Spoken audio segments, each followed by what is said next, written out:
Now an open session, and I'm going to hand it over to Dr. Velez to do recognitions. Okay, this is some of the best part of my job right here is recognitions. Welcome to all of you. We apologize for running a little bit late this afternoon. Thank you all so much for being here. I love seeing all the parents and all the students. We are here this evening because we are going to honor our College Board National Recognition Awardees, and that in itself is such an incredible accomplishment. The College Board National Recognition Programs award academic honors to unrepresented students. Our 4 national recognition programs include our National African American Recognition Program, the National Hispanic Recognition Program, and the National Indigenous Recognition Program, as well as the National Rural and Small Town Recognition Program as well. Students may be eligible for the national recognition programs if they have a GPA of 3.5 or higher and have excelled on the PSAT, the NMSQT, or the PSAT, or PSA 10, or earned a score of 3 or higher on 2 or more of their AP exams. Students must also identify as Black, African American, Latino, Hispanic, Indigenous, Native, or attend high school in a rural or small town. This is not a scholarship program. However, students can include this academic honor in their college and scholarship applications. Excuse me, this is an incredible honor. This goes to very select students in all of the districts throughout the state of California, and as parents, you should all be exceptionally proud of your students. We have this afternoon, we have Mr. Joe Ballybag, one of our directors for curriculum and instruction, who is going to announce our Chaparral High School students. Ms. Miller cannot be here right now, so Mr. Ballywag is going to announce all of our students. What I'd like is for everyone's participation. Rather than an applause after every single student, what we'll do is we'll ask you to clap 2 times, and then when all the names have been announced, we will make sure to give everyone a round of applause. So practice with me just once. Joe Ballywag. Awesome. Okay, Mr. Ballywag, you got a round of applause. Please feel free. That felt great. Okay. I'm going to go ahead and read through the list, and I do want to say that Ms. Miller does send her apologies. She had something come up that did not allow her to be here. I'm very proud to be able to recognize the following students for their recognitions. Gabriela Amaral, Isabella Arieta. And students, come on up when your name is called. Jacob Benitez, Madeline Chavez, Ava Cruz, Brandon Feaster, Frankie Flores, Brandon Fogelman, Jackson Gamero, Courtney Garcia, Ryan Guana, Mia Gonzalez, Elias Harris, Trey King, Elias Lizariaga, Angela Lopez Rodriguez, Idibiani Martinez, Gustavo Ochoa, Lauren Padilla, Jonathan Persesini, Skylin Roman, London Smith, Emma Stroud Castro, Sofia Valenzuela, Danielle Zapot Shagala, Chloe Zuniga. Now a huge round of applause for all of our astounding students.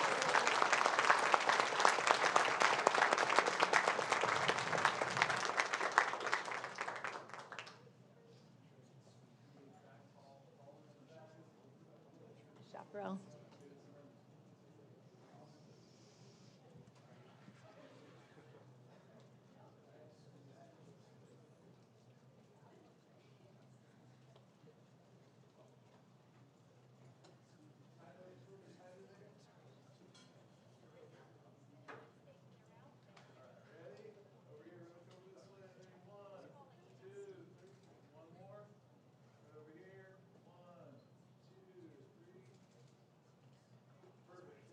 Awesome, congratulations.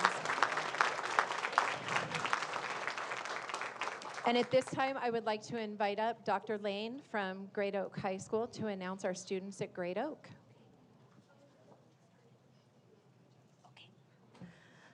Good evening to our governing board, interim superintendent, executive cabinet. Thank you for taking the time tonight to recognize all the kiddos from Great Oak, Chaparral, and Temecula Valley.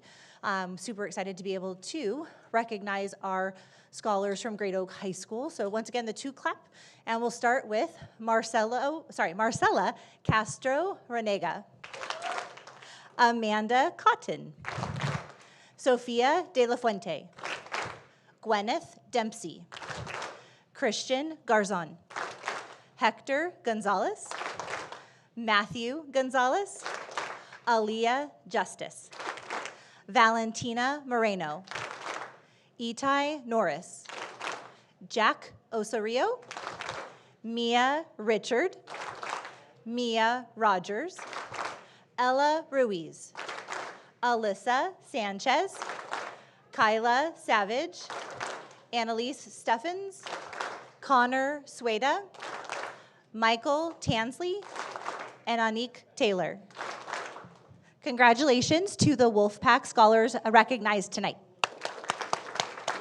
Congratulations.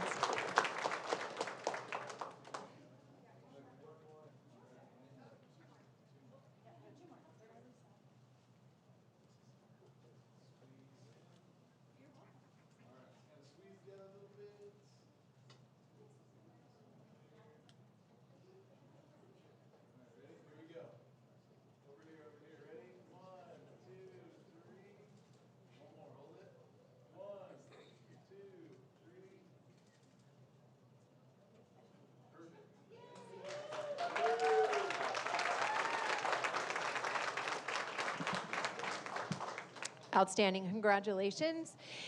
And next I would like to invite up our principal, Ms. Donna Leone from Temecula Valley High School.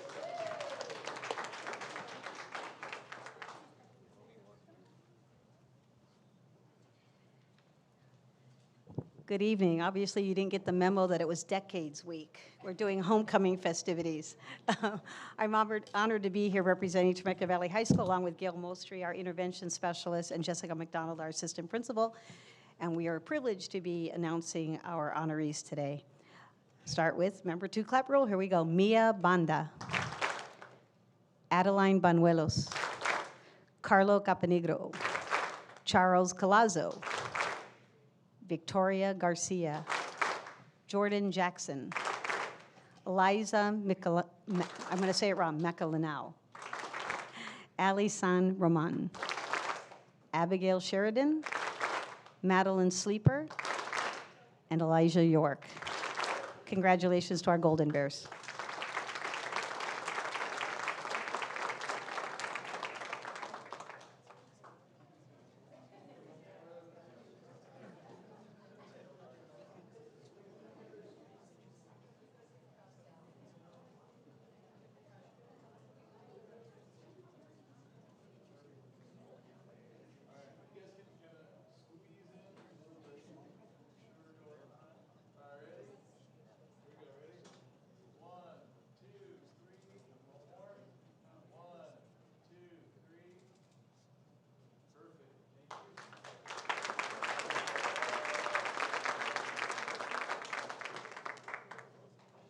Congratulations to our Chaparral High School, TVHS, and Great Oak students for this incredible honor.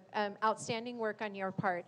I will say that my favorite part of every board meeting is getting the opportunity to do recognitions and see all the parents crowd into one area with their cell phones and everybody taking pictures of their kids.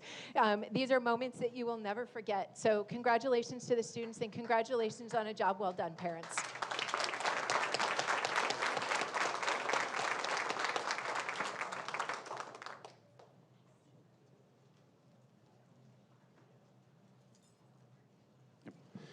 Okay, we're in open session business meeting, calling the meeting to order after closed session.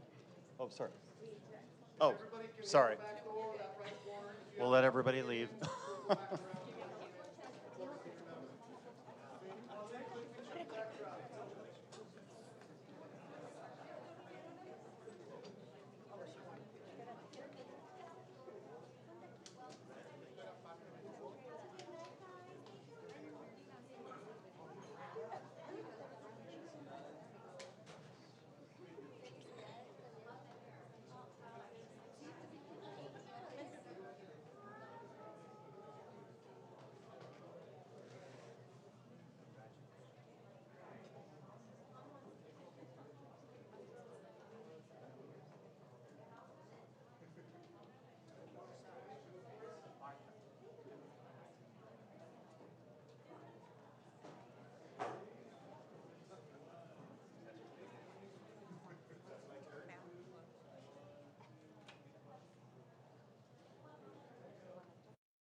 Okay, I'm going to start up the board meeting in 1 minute.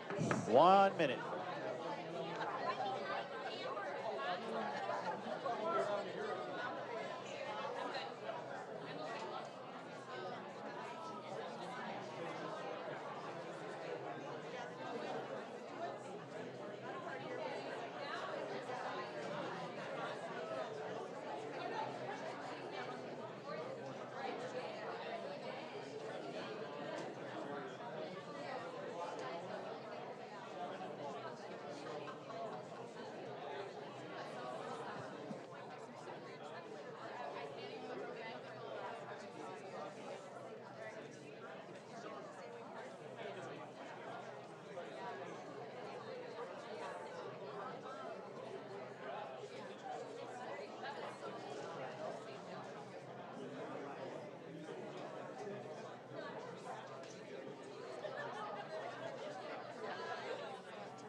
Okay, this is open session business meeting. I'm going to call the meeting to order.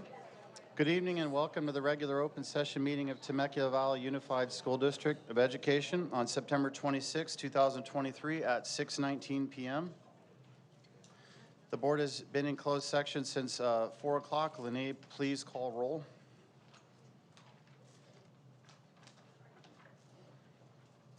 Barclay? Here. Schwartz? Here. Wiersma? Here. Komrosky? Here, and we have a quorum, so we'll proceed. Thank you, Lene. Secretary of the board, we have Dr. Kimberly Velez, interim superintendent. Mrs. Lene Anasibar, executive assistant to the superintendent. And do we have anybody for the Pledge of Allegiance? Do we have a student of the district out there that would like to lead us in the pledge? Come on up. Come on up. All righty. Come on up.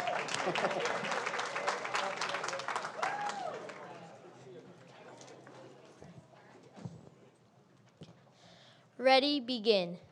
I pledge allegiance to the flag of the United States of America and to the republic for which it stands, one nation, under God, indivisible, with liberty and justice for all.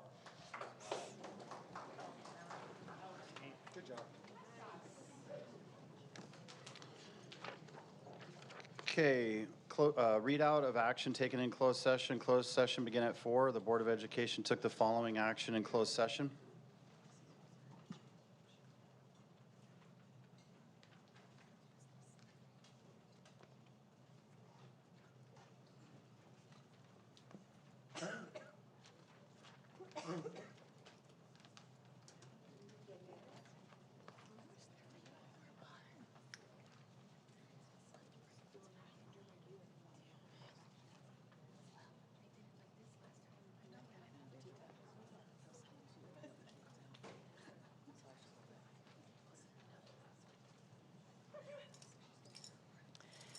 It was moved by Member Schwartz and seconded by Member Barclay to deny the claim for damages for the BRP received on August 29th, 2023.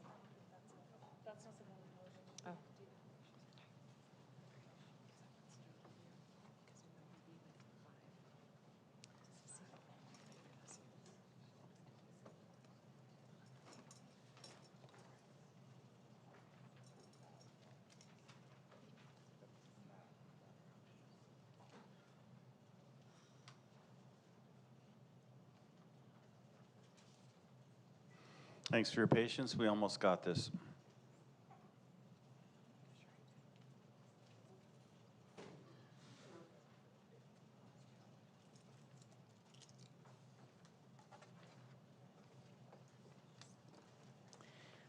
Okay. It was moved by Member Schwartz and seconded by Member Barclay to approve the settlement for case number CVRI 2100762, and the vote was 4-0. Thank you, Ms. Wiersma. Recognitions, announcements, school-related organizations. Before the board meeting began, the board recognized our 3 comprehensive high school, college Board National Recognition Program awardees.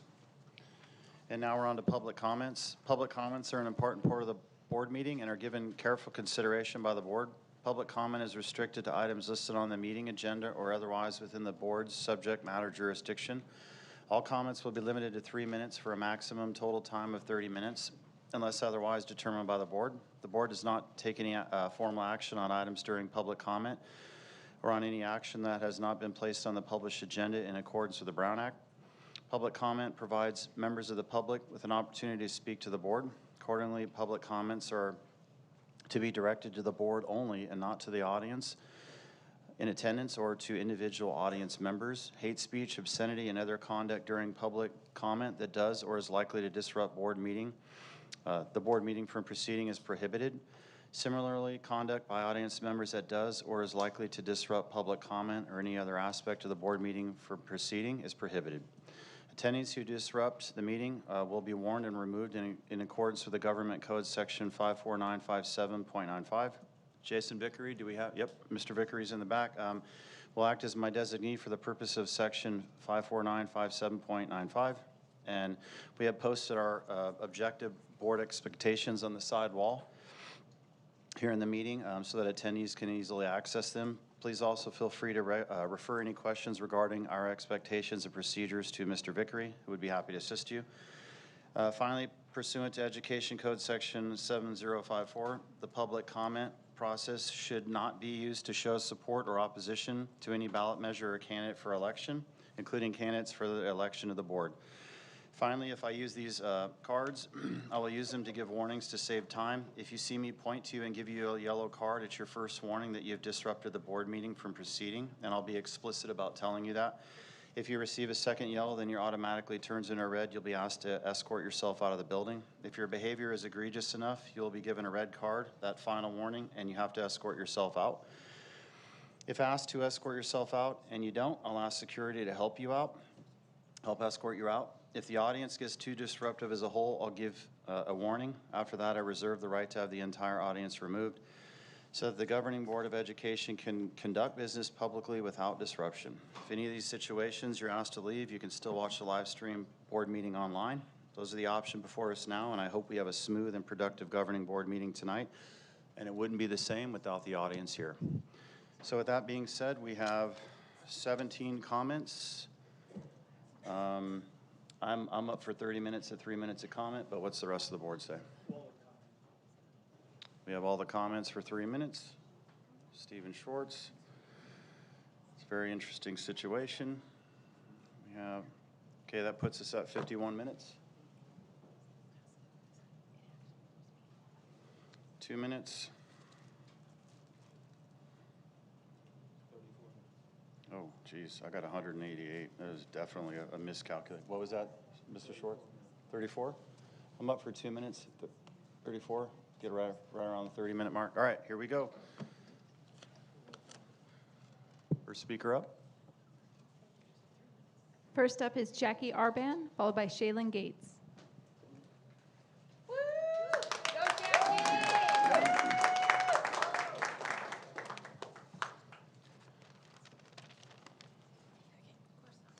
Hi, I am Jackie Arban. I go to Gardner Middle School. I am in 8th grade. Both of my parents are teachers in the TVUSD district, so I'm very informed on this board situation. I am here on my own account, not my parents'. And in fact, it's kind of funny how a middle school kid would have to come up here and tell you what's really going on. For many kids, school is a place where they are able to express themselves, a safe place for them. That's what school's supposed to be, right?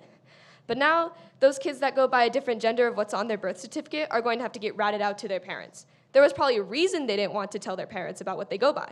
That's why they would come out of school, but not anymore. I remember the day my friends got informed of this situation. One of them broke down in tears, scared of what can happen if their parents found out. How is that supposed to help kids feel safe at school? It doesn't. But I guess you can't notice that because of your political agenda. Expanding on that, I'm worried about my parents' jobs because according to your board policy, if they don't out kids, they can lose their job. But if they do, they can lose their teaching credential, according to state ed code. If you were a teacher, which you're not, what would you choose? You know what? I actually already know, and it's sad. Why should anyone care if me or my friends are gay, straight, bi, trans, etc.? I don't care if you are. Maybe I should speak to your parents. If that sounds silly, then so is your policy. Oh yeah, Also, I found it interesting that the majority of the school board has supporters wearing this shirt that says, "Leave our kids alone." Well, maybe you should listen to your supporters and leave us alone.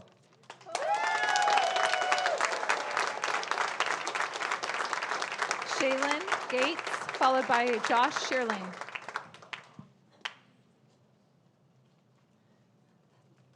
All right, my name is Shaylin Gates. I'm here to speak about the need for harsher discipline and higher security in Temecula Middle School. But before I begin, let me make it clear that I do not represent a movement. I'm not here to debate controversial topics.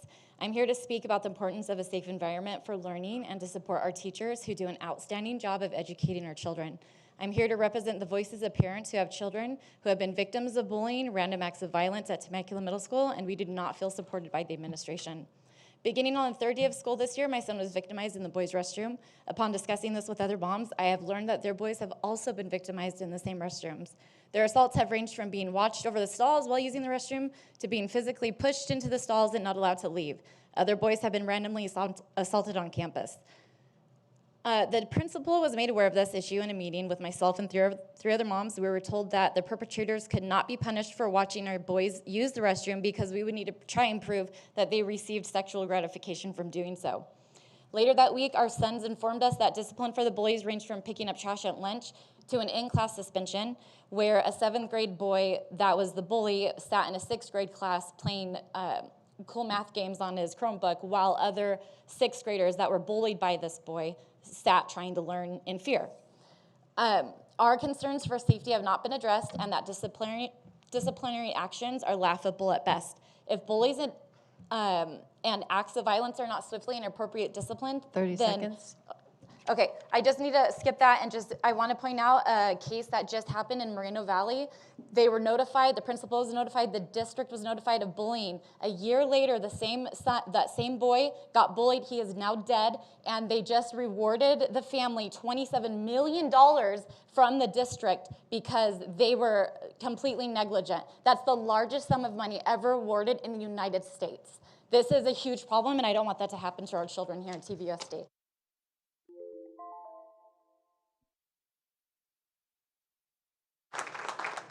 Josh Shearling, followed by Will Pena. My wife is a classified employee for the district.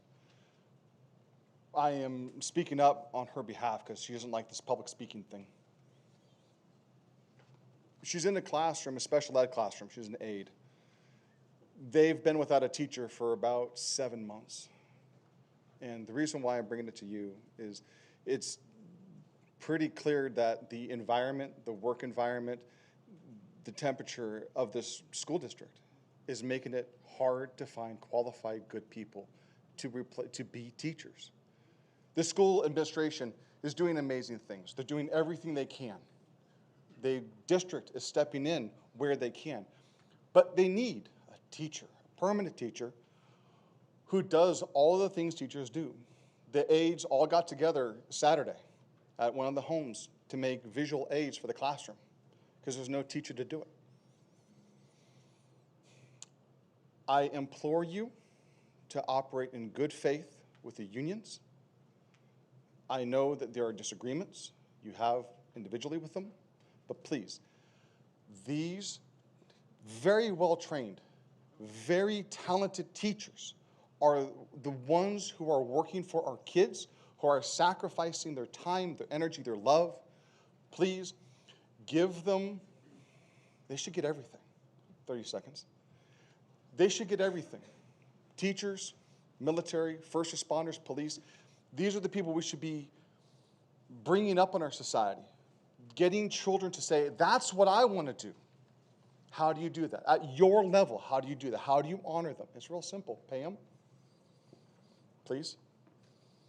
They are pouring their souls into all of our kids.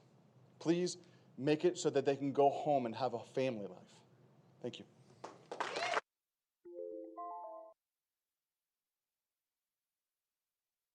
Will Pena, followed by Mike Brewer.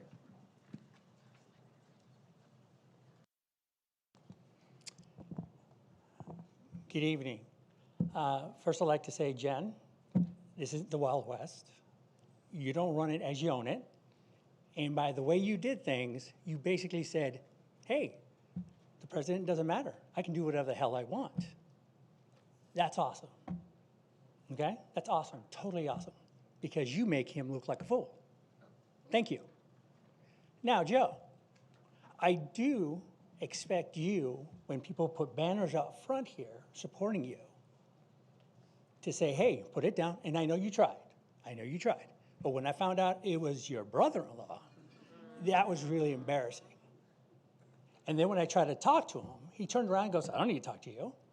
So what's happening now is your family is becoming totally like, I can do whatever the hell I want because nobody can touch me because I'm Joe Komrosky's family.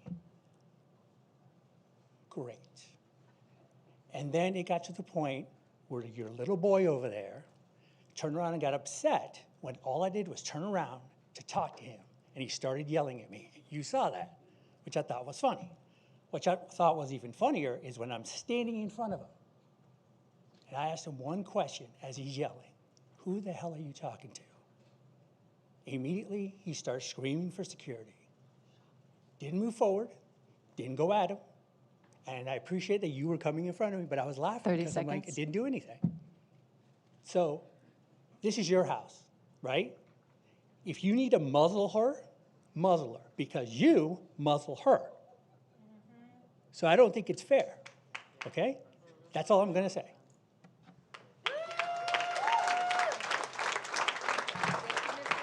Mike Brewer, followed by Michelle Hill.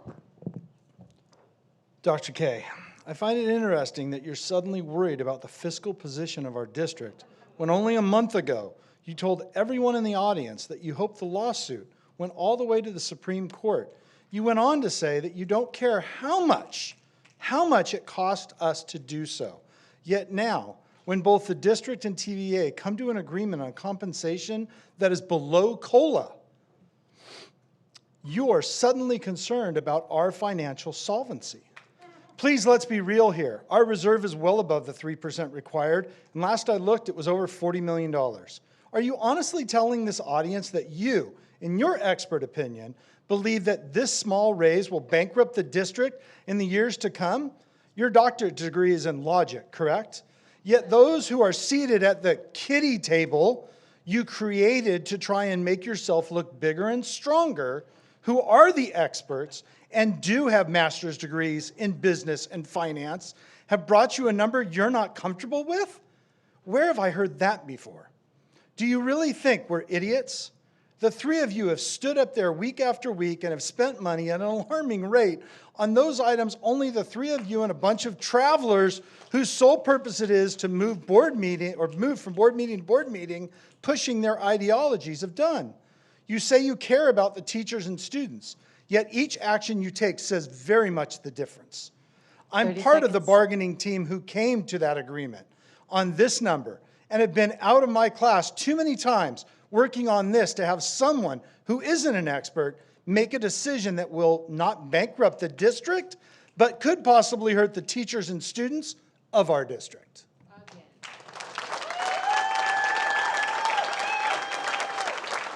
Michelle Hill, followed by Christy McClure. Good evening, board members. I want to assure you that not all teachers support TVA's decision to join the lawsuit and recall measures against our board members.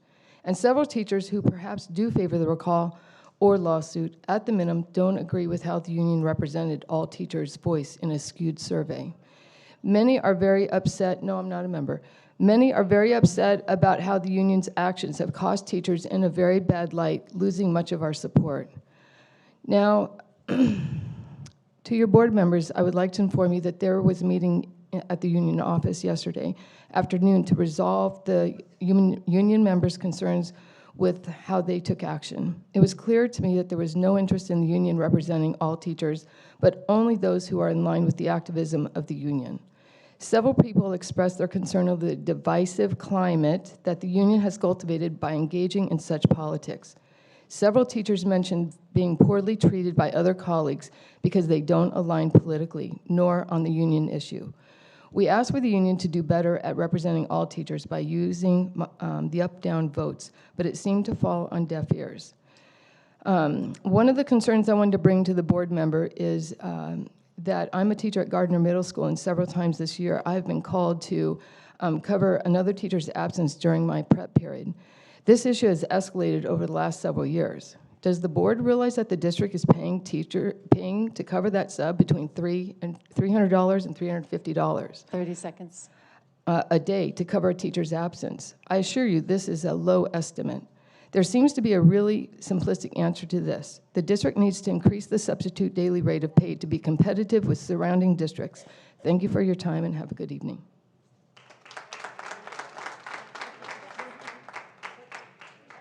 Christy McClure, followed by Patrick York. I just want to say that I am against recall elections in general. If you don't like a politician's policies, there's another election coming and you can vote them out. But if they're behaving illegally and inappropriately, violating the rules of office, there's a system in place to remove them from office. I've unfortunately found out that this system I thought existed doesn't. This board majority continues to break the rules and laws that govern them, and there is no recourse. There's no one coming in and removing you from your jobs like a boss would in a private company. No one's going to come in and fire you for dereliction of duty and breaking the rules. Just 2 weeks ago, Mrs. Wiersma told us that she broke the rules by walking into a school and ordering staff around. She believes that she's right, and that's why she did it, even knowing it violated multiple board policies. She even said she will do it again. In that same meeting, she passed a rumor without any verification about a current teacher, another violation of her duties as an elected official.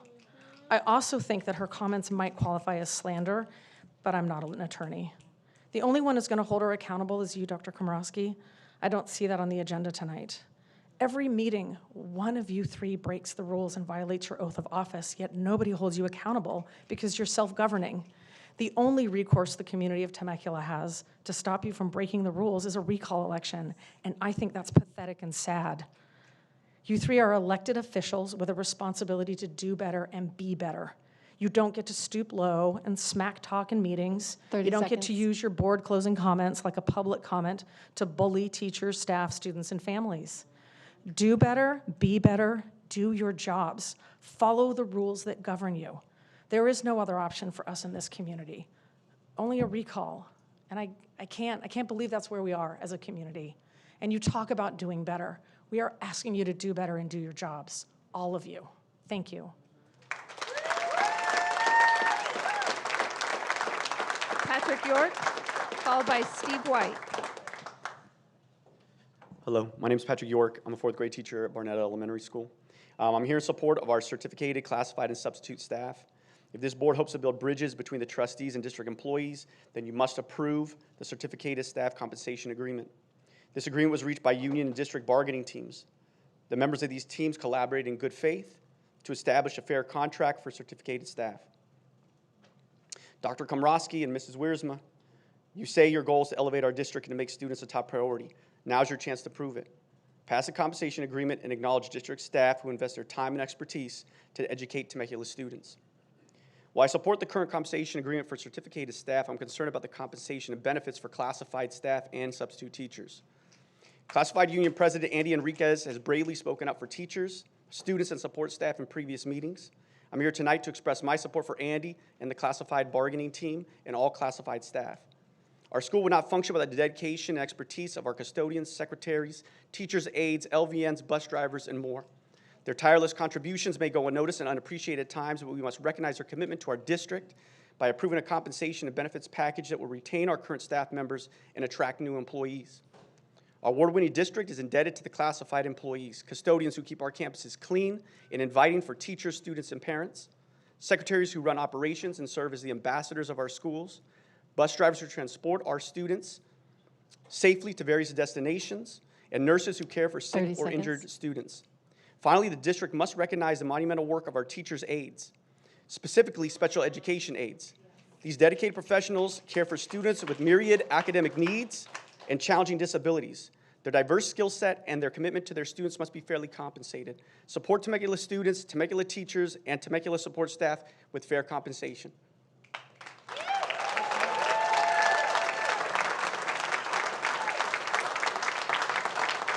White, followed by Jean Femia. Well, Board, thank you for your support and your commitment to this valley. I'm here on a different thing. I'm here because I feel that a lot of our students are being disserviced. At my site, I'm a PE teacher over at Vale Ranch Middle School, and we've had a container on our courts, and we've had a fencing around our courts, our basketball courts, that it doesn't allow us to have a proper intramural program, a proper PE program, and also a lunch program out there for the kids to play.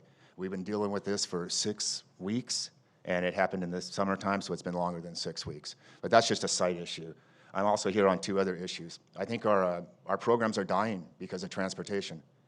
The transportation costs are outrageous. We can't afford sports teams, we can't afford field trips, we can't afford this other things that are supposed to be supposedly raised by non-stipend teachers, that we have to raise this stuff. I'm the cross-country coach over there. An example is we have an invitational coming up next week. We have 0. We have a couple Temecula schools coming, but we have 0 coming on a bus. I got a quote to go to Diamond Valley Lake for my cross-country team to go before 8:45 in the morning.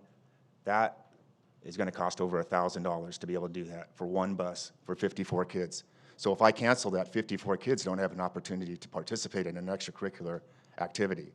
And then I'll just end on the last note is bookkeeper fees. I just don't understand bookkeeper fees. I don't know if they're employed by the school district or not. I just don't understand where they come from, where that money goes, and why we have to pay, donors have to pay. We had someone donate $2,500 last year, and if donors knew that 5 to 10% of that money was going to the school district, I think they'd be upset. I would be upset as a parent, knowing that I donated and part of it's going straight to the school district. Thank you.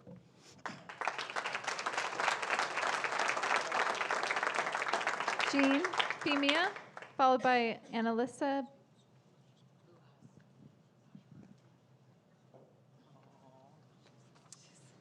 Hi. There was so much flag waving at the last meeting, I thought I'd bring my own tonight.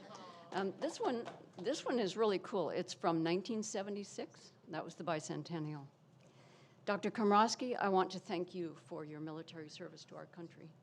And Mr. Schwartz, I'd like to thank you and Mrs. Schwartz for the service that you gave on 9/11 in New York City.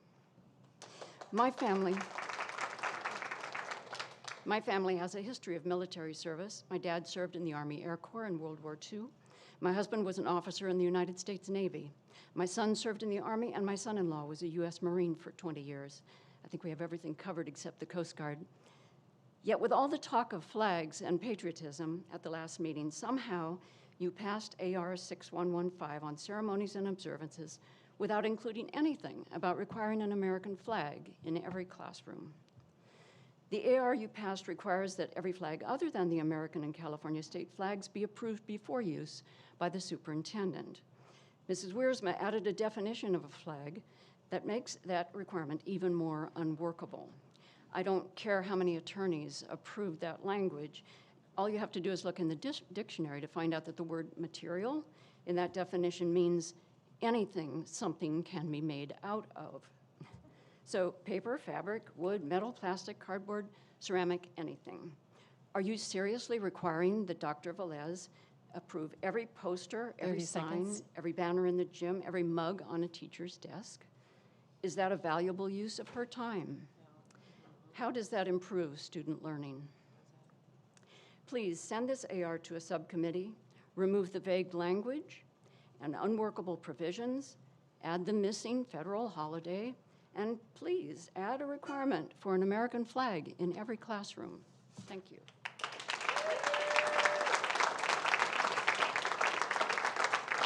Annalisa Bujas, followed by Edgar Diaz.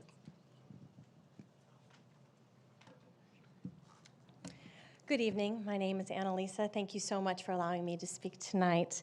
I wasn't planning on speaking tonight, yet here I am. I would like to urge you to agree to the tentative agreement that you offered our teachers last week. I would like you to realize that when you offer excellent pay to teachers, our students benefit.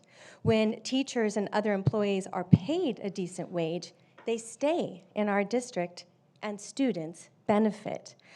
But I think you know that, don't you? You know that families have moved to this community partly because of the high-performing schools. I think you know the formula of success. So it begs the question, do you want what's best for children?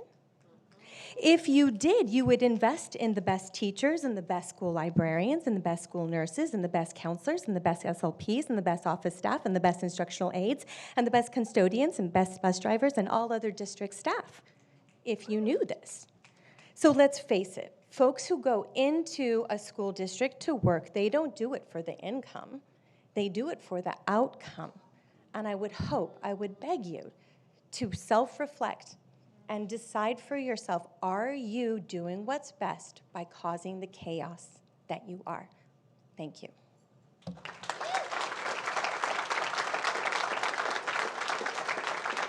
Edgar Diaz, followed by Jennifer Sharp.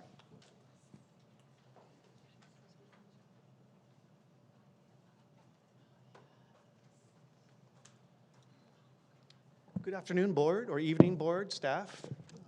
Up here for the public comments. I think for this one I wrote down that I was here to talk about something I saw Rancho Vista Road for the last 2 days, which is my brothers and sisters in CSCA advocating to have a fair living wage that they can feed their families with, provide the opportunity for their children to play in sports, send them to college, buy health care that they can afford.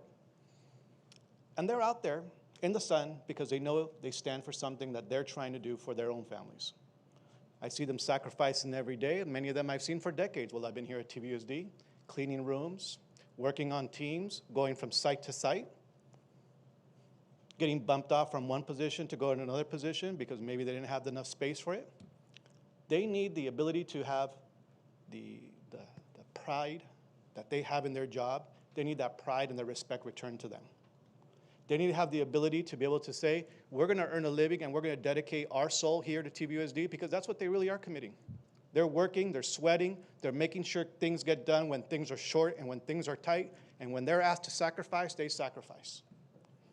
And then I hear a discussion earlier on that the board, that the district is going to be going into, I don't know what it was called, I can't even term it right now, I guess run out of money.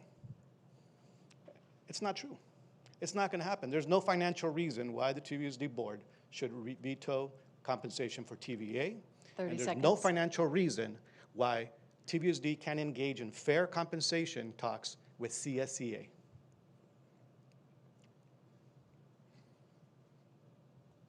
Respect for our employee groups.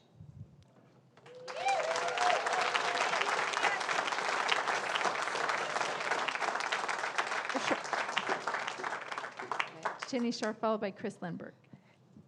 Thank you. Hi, my name is Jenny Scharf, and I am the teacher that Jen Wiersma chose to lie about, defame, and slander at the last board meeting. I'm going to read my unanswered email that I sent to Board President Komrosky on September 15th. In response to Ms. Wiersma's public accusations against me at Tuesday night's board meeting, I would like to clearly state that everything she said is categorically false. Not a single complaint has been received by any counselor nor admin at Great Oak High School regarding the environment in my classroom, nor have any students been transferred out because of all the rainbows and other posters in my room. In fact, my classes are quite full, as always with an average of 36 students per class.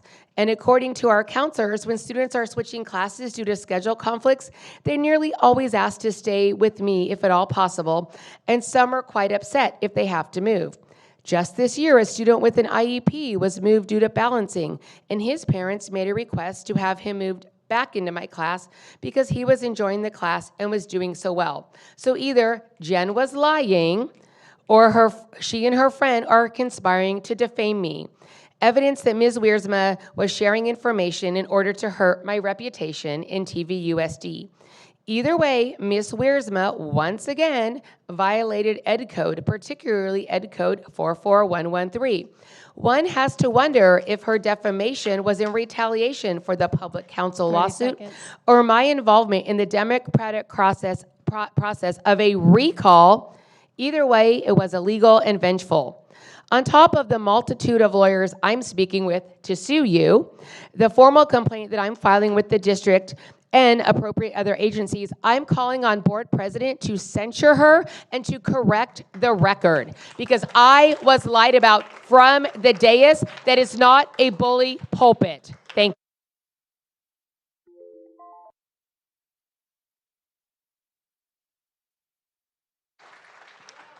Chris Lindberg, followed by Arnold Alpert. Good evening. I came tonight prepared to speak solely about the need for competitive wages for our district substitute teachers. You know our district has experienced shortages of subs for planned professional development. It's become routine for teachers with prearranged subs to have last-minute cancellations when subs are offered a better paying job from a nearby district. It's time for that to change for the good of the district and for the hardworking guest teachers who fill in for us in the classrooms. I see our brothers and sisters in classified positions who are in need of a wage increase too. Like the teachers who spoke earlier, I support their fight for fair wages, respect, and competitive wages. But on my way to this meeting tonight, I discovered Dr. Komrosky, supported by Mrs. Wiersma, proposed removing action items related to our fairly negotiated contract. The district's fiscal and HR departments have approved the wage increase, asserting finances will work. Yet Dr. Komrosky believes that he knows more about our district's finances than the experts we employ. Board members need to do the right thing and approve a fair wage increase. To recruit new teachers and to hold on to the teachers that you have here, that your words are amazing and heroic, you need to give us that wage increase that's been negotiated. Thank you. Arnold Alpert. All right, I'm a little amazed I'm even here tonight. It's illogical that we end up in this position for this. You're talking about COLA, right? Cost of living adjustment. That's not a raise, okay? That is what's handed down from the state to us to keep us at the level we should be at. So it makes no sense to say, oh, that's gonna bankrupt us. How in the world can something that is given by the state to us to just keep us at level bankrupt us? Makes no sense. I've been a teacher in this school district for 30 years. This is an amazing group of people that we have right here, okay? But they are here because they love this school district, because they are paid not the best in Riverside. We're not the highest paid school district in Riverside. We're just the best school district in Riverside, okay? So for us to sit here and have to grovel for what is our right makes no sense. I have a son who graduated from this school district. He's graduating from Chico State this year. I have a daughter who's a sophomore at UC Berkeley because of this school district, okay? The best public school in the country. I'm married to a beautiful wife here who graduated from Stanford who teaches for this school district. We have a daughter who's a junior in this school district who will end up going on to do great things because of these people, not because of you, okay? All right? I also have an 8th grade son who's going to graduate from here. It is illogical to think that keeping anything from us in COLA makes any sense. By the way, I want to thank you for your service to our country. Thank you very much. Look, it's pretty simple. These people do a great job. What we're asking for is ours. Okay, this should have been negotiated into our contract years ago. We shouldn't have to do this. We shouldn't have to grovel every time a COLA comes down. Do what's right. Give us what is ours.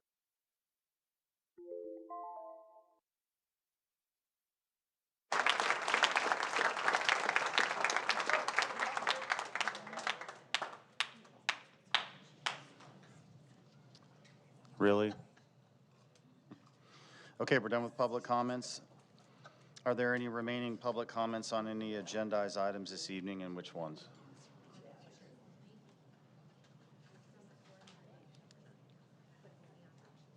Oh, it's one each. Oh, easy. Okay. Consent calendar. All matters listed on the consent calendar are considered routine and will all be enacted with one voice. There's no discussion of consent calendar items unless members of the governing board or staff request that specific items be removed from the consent calendar for separate action. I call for a motion and a second to approve by consent items 1 through 26 that were not pulled for separate action. Moved. Do I have a motion and a second? Moved by Mr. Schwartz, Second. seconded by Mrs. Barclay. Can I have roll from Lene, please? Barclay, Aye. Schwartz, Aye. Wiersma, Aye. Komrosky. Aye. Motion adopted 4-0. So, we're on to information reports. We have the multi-tiered systems of support, MTSS. Okay, at this time, I'd like to invite up Mr. Jess Caponegro, who's going to do our presentation on multi-tiered systems of support.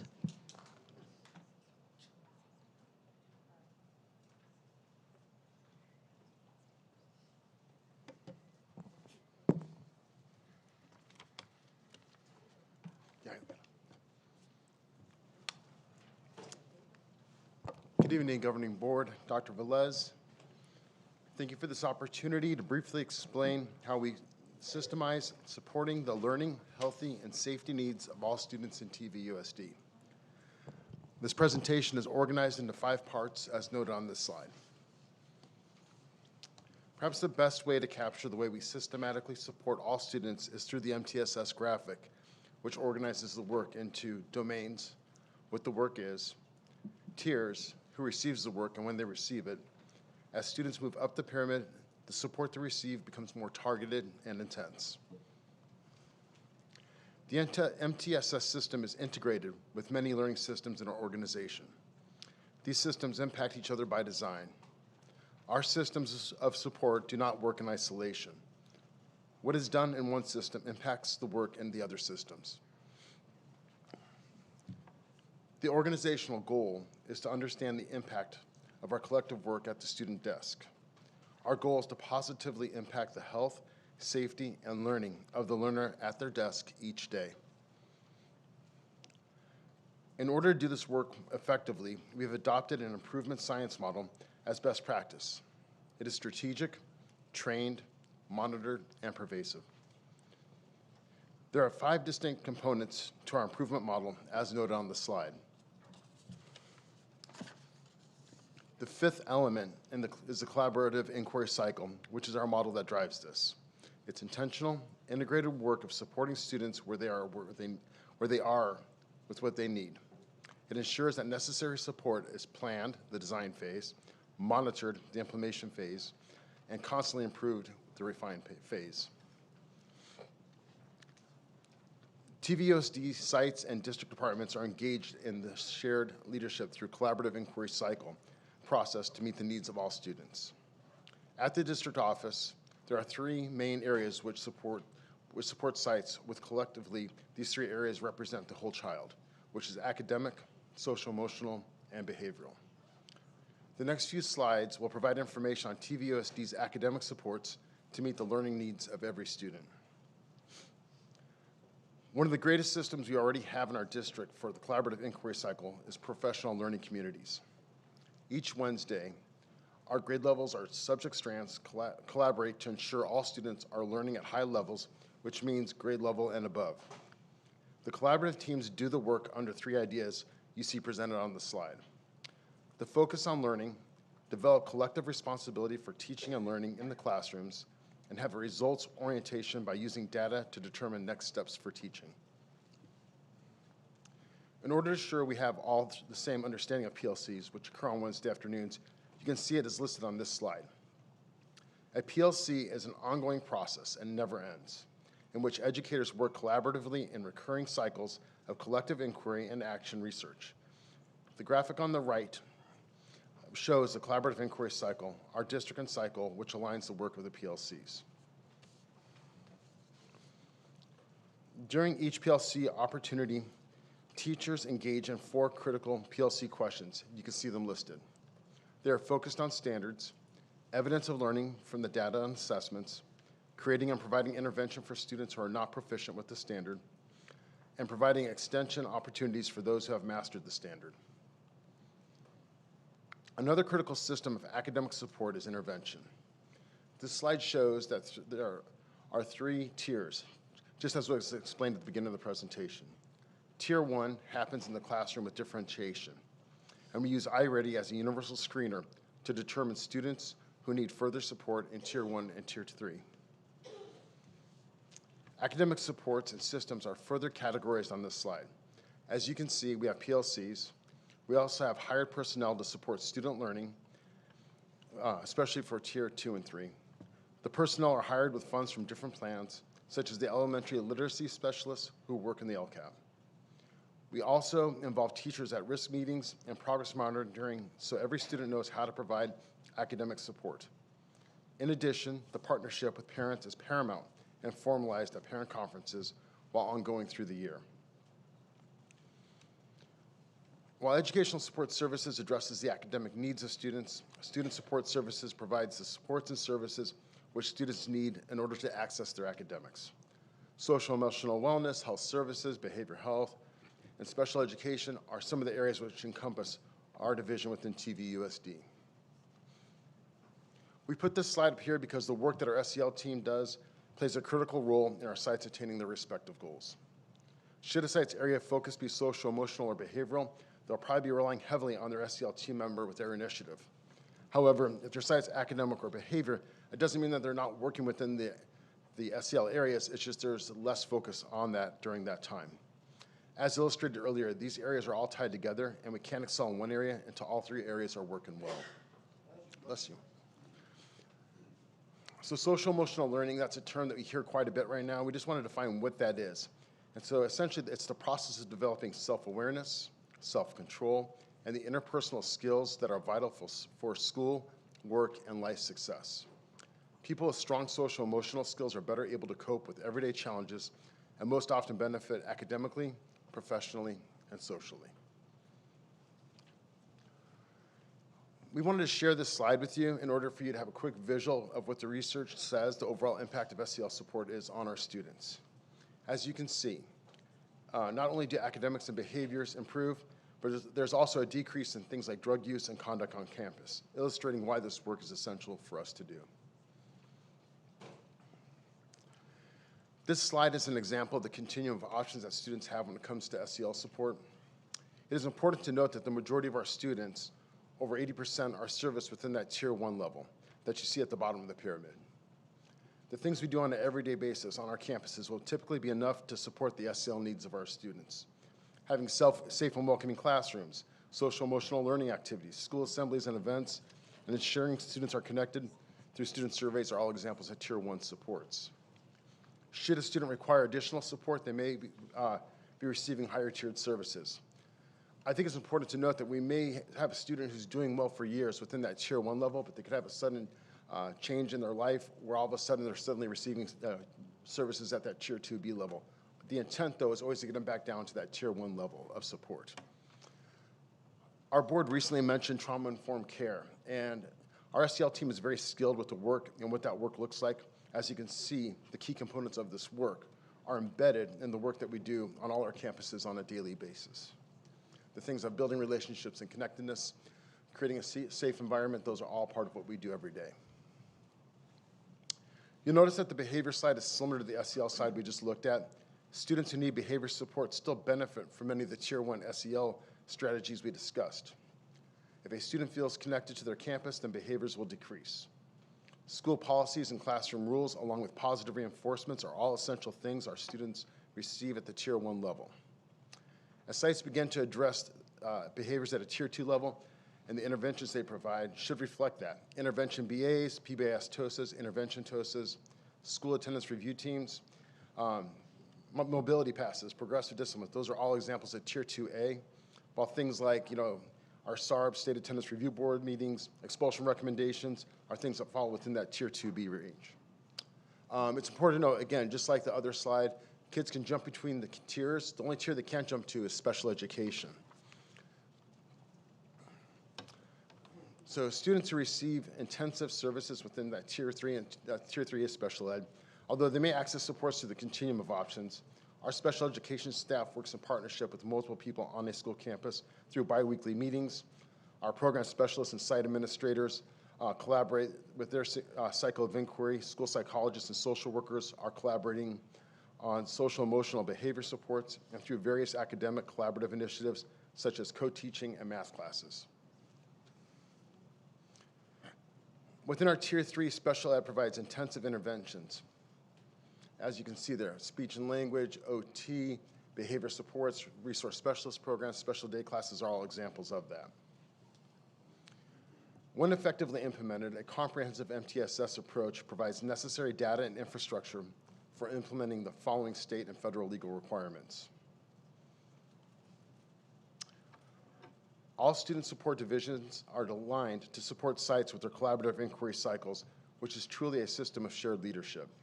The main focus of the collaboration is to impact kids at the desk, most specifically their learning. Our goal and heart is to serve the whole child, addressing all needs.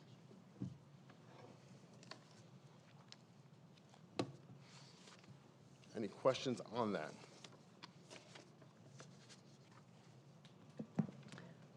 I have a quick question. Thank you, by the way, for presenting. Yes. And once again, congratulations on your son winning the Scholar Award. I know Thank you you. must be a proud dad. Yep. I am. Thank you.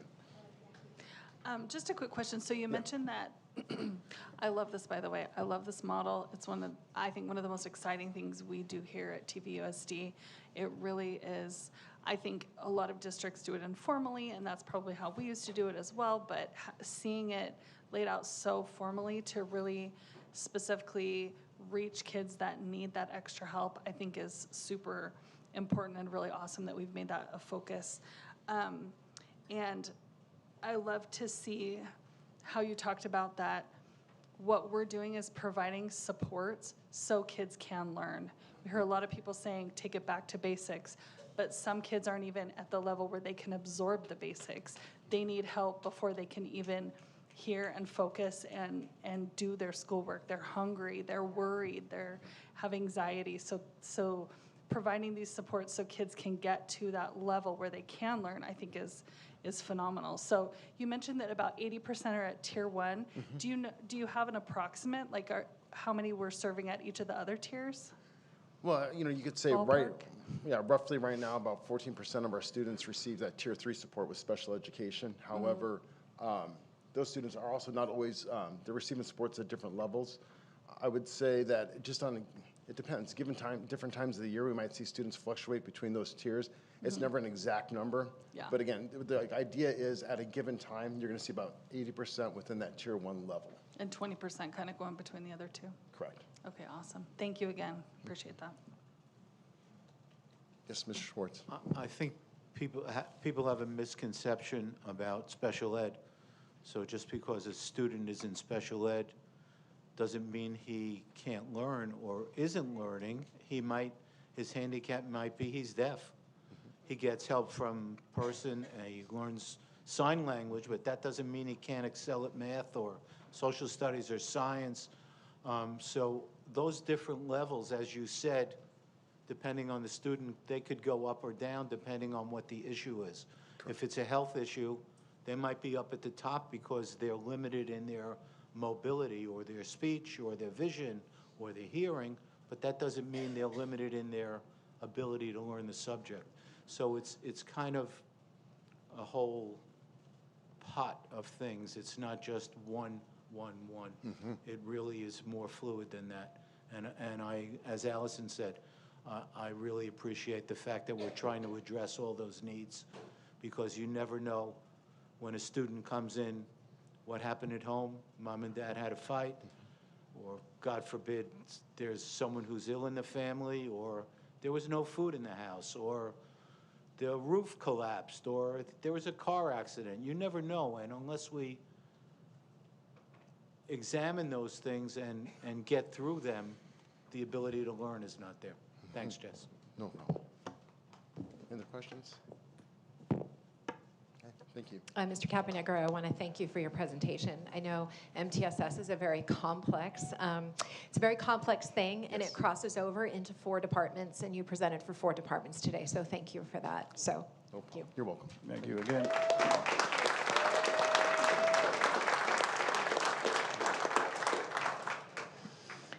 Okay, next up we have, just Nicole Diaz, excuse me for my voice here. Equity Access and Inclusion Information Report. Thank you, Mrs. Diaz.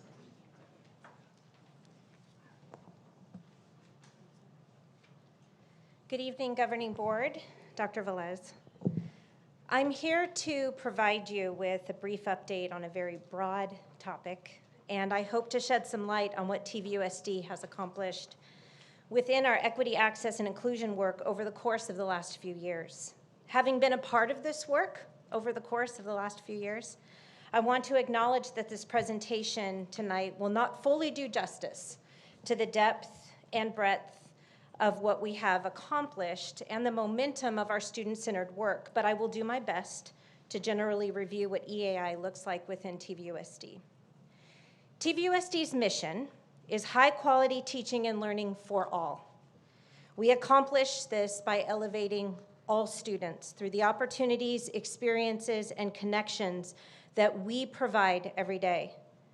You will notice the word all in our mission, and it is something that we have often heard in reference to our students in conversations that have even occurred in this room.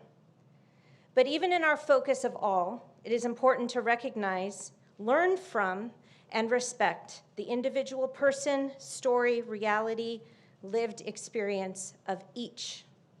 And I would like to explain what that means in the focus of equity, access, and inclusion for TVUSD. Equity means maintaining high expectations for all students, not limiting them. It means recognizing that students may need different interventions and supports at different times in order to meet those high expectations. Equity can be seen everywhere in our district, in the adversity referenced in the speeches given by our incredible students in the Student of the Month program, in the moment of extra assistance discreetly and perfectly provided to a student in need by our teacher or instructional assistant in the classroom.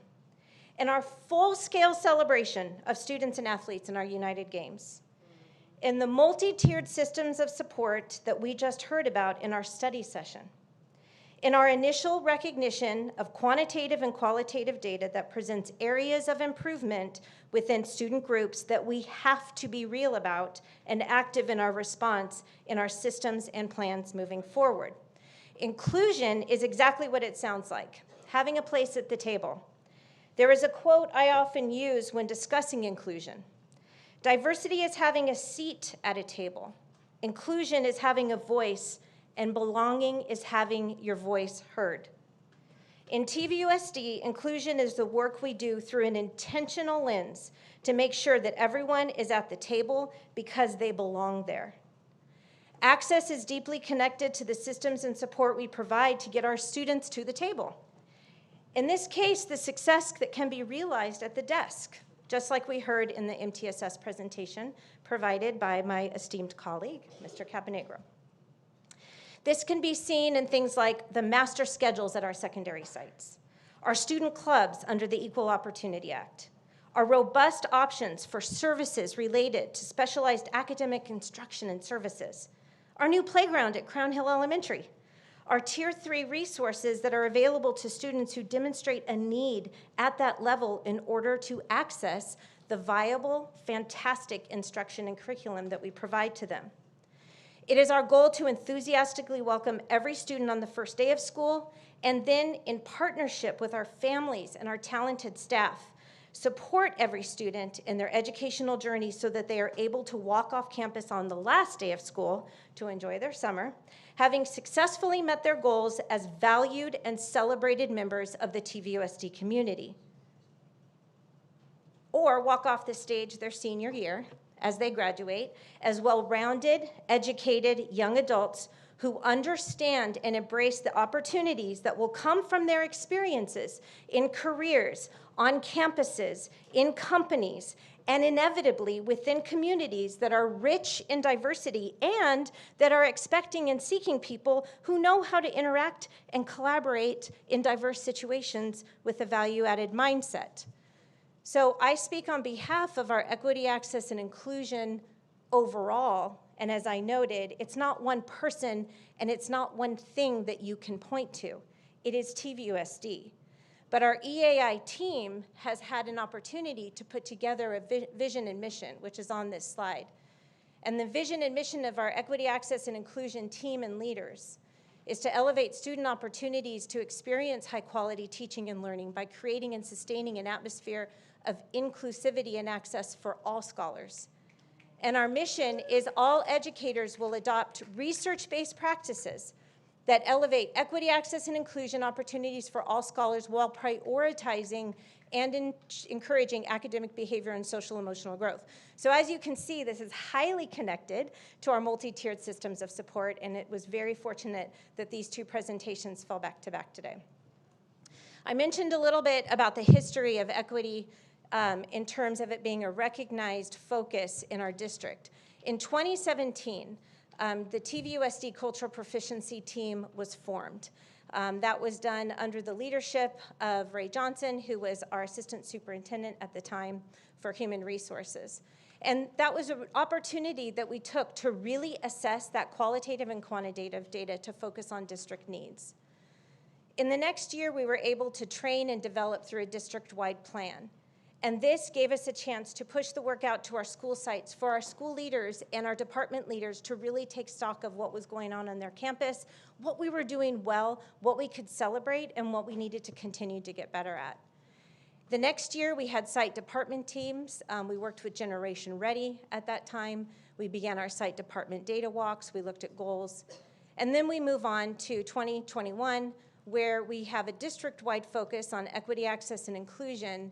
In 21-22, the hiring of our EAI coordinator and the strategic development of EAI site teams, plans, and partnerships. And I want to recognize Dr. Tu Price, who is our EAI coordinator, who's sitting right over here.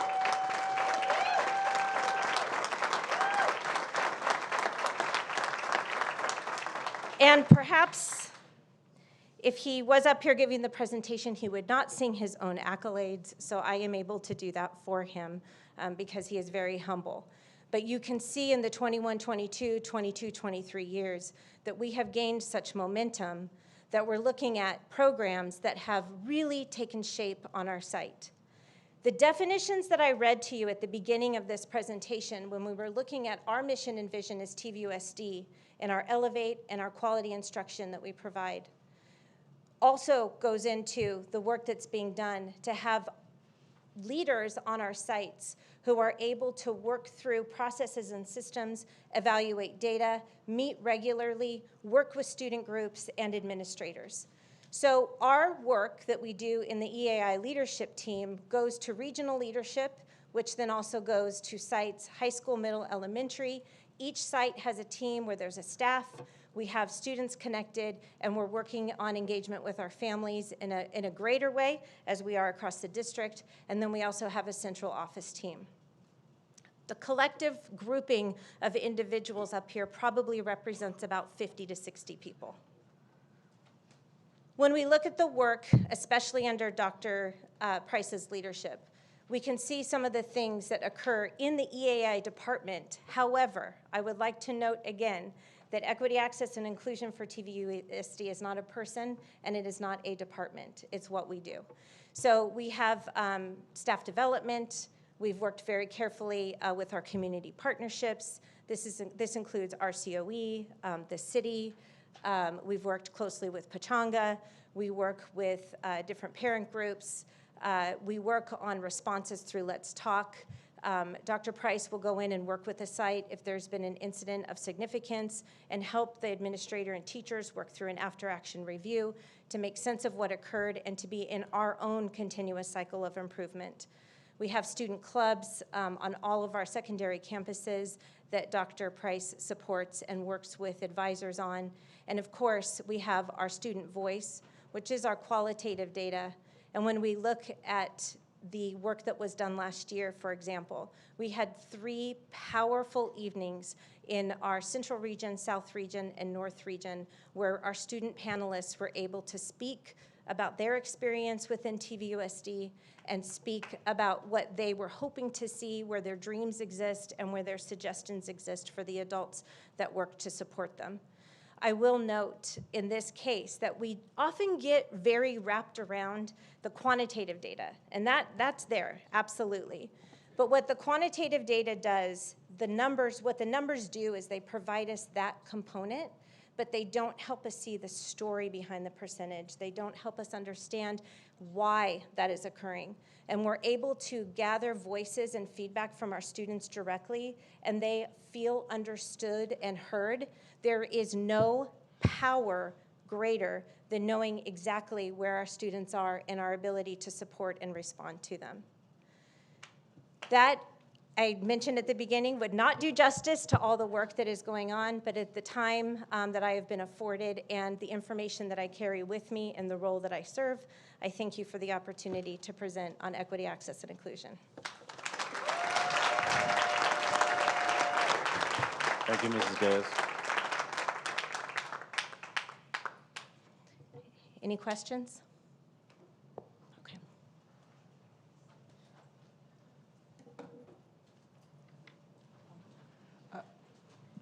Sorry, I thought you were going to give a question, Steve.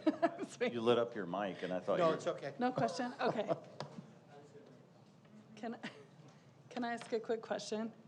And maybe this would be better directed to Dr. Price, because I know you do the work every day. I'm just curious, within those teams that were kind of shown, do you feel like the focus generally is more looking at initiatives that you are moving forward, or is it more reactionary and responding to things that are happening in the district? Do you mind? Is that all right? Yeah, if you don't mind, just so we can hear you. It's on the recording.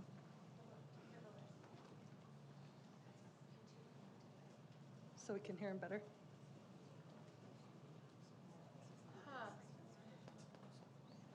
Dr. Price, come on up, if you may.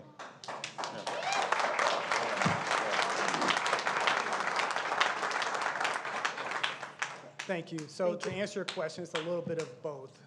Ultimately, we want to do things with our site teams, and a lot of the initiatives come out of our EEI teams.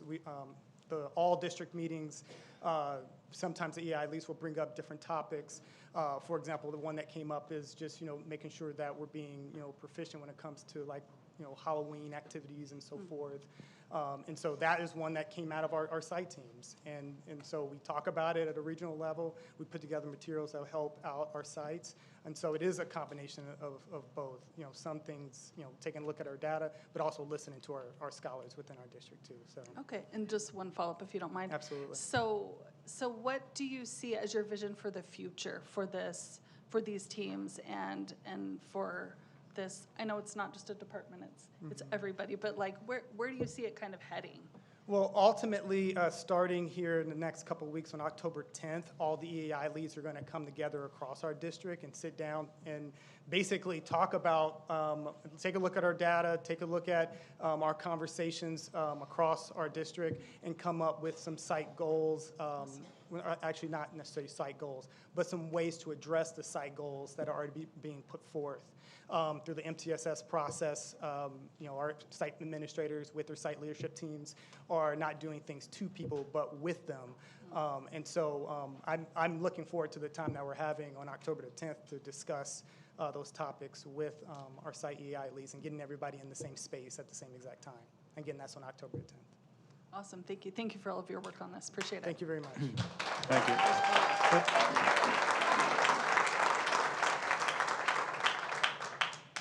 I just want to say I attended that first, I didn't even know what we called it, where we had the students at Temecula Middle School. The student voice. The student voice, and it was really chilling to hear what some of the students said, how out front and open they were, and how trusting they were that what they were saying was going to be accepted. And that was great. And also, as the board representative on the EAI team, I look forward to our meetings because when we visit schools, we get a brief look, we get to talk to a student or two, but not really enough chance to really dig into what's going on and issues that they really have. Sometimes they're reticent. But through this process, I think we get a lot more information that's really important to help us deal with the issues that are going on. And I thank you for your leadership. Thank you very much. Thank you. Okay, we're on to action items. One, variable term waiver request for the 2023-24 school year. I call for a motion and a second to approve the variable term waiver request for September 13, 2023 through June 30th, 2024, unless there's discussion. Moved. Moved by Mr. Schwartz. Second. Second by Mrs. Wiersma. Lene, would you call roll, please? Barclay. Yell. Aye. Action item 1. Okay. Schwartz. Aye. Wiersma. Yes. Komrosky. Yes. Motion adopted 4-0. Thank you, Lene. On to action item 2, public hearing resolution 2023-24/6 and certification of sufficiency of textbooks and instructional materials compliance for fiscal year 23-24. I call for a motion and a second to conduct a public hearing regarding this. I have a motion and a second. Moved. Moved by Mr. Schwartz. Second. Second by Mrs. Barclay. Mrs. Lene, Barclay. Lene, sorry. Aye. Please call roll. Schwartz. Aye. Wiersma. Yes. Komrosky. Aye. Motion adopted 4-0. So I'll conduct the public hearing. 7:29. Thank you.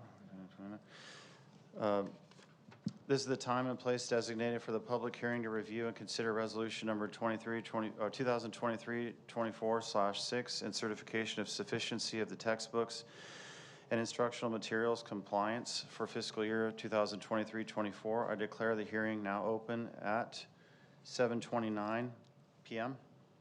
If there's any discussion? No. Yep, no public comments. Is there anyone who wishes to comment on, oh, that's right. Let me go down. There are no more comments. I will declare the public hearing closed. Public hearing end time. I think there's a comment. Whoa, whoa, whoa. Do we have a public comment?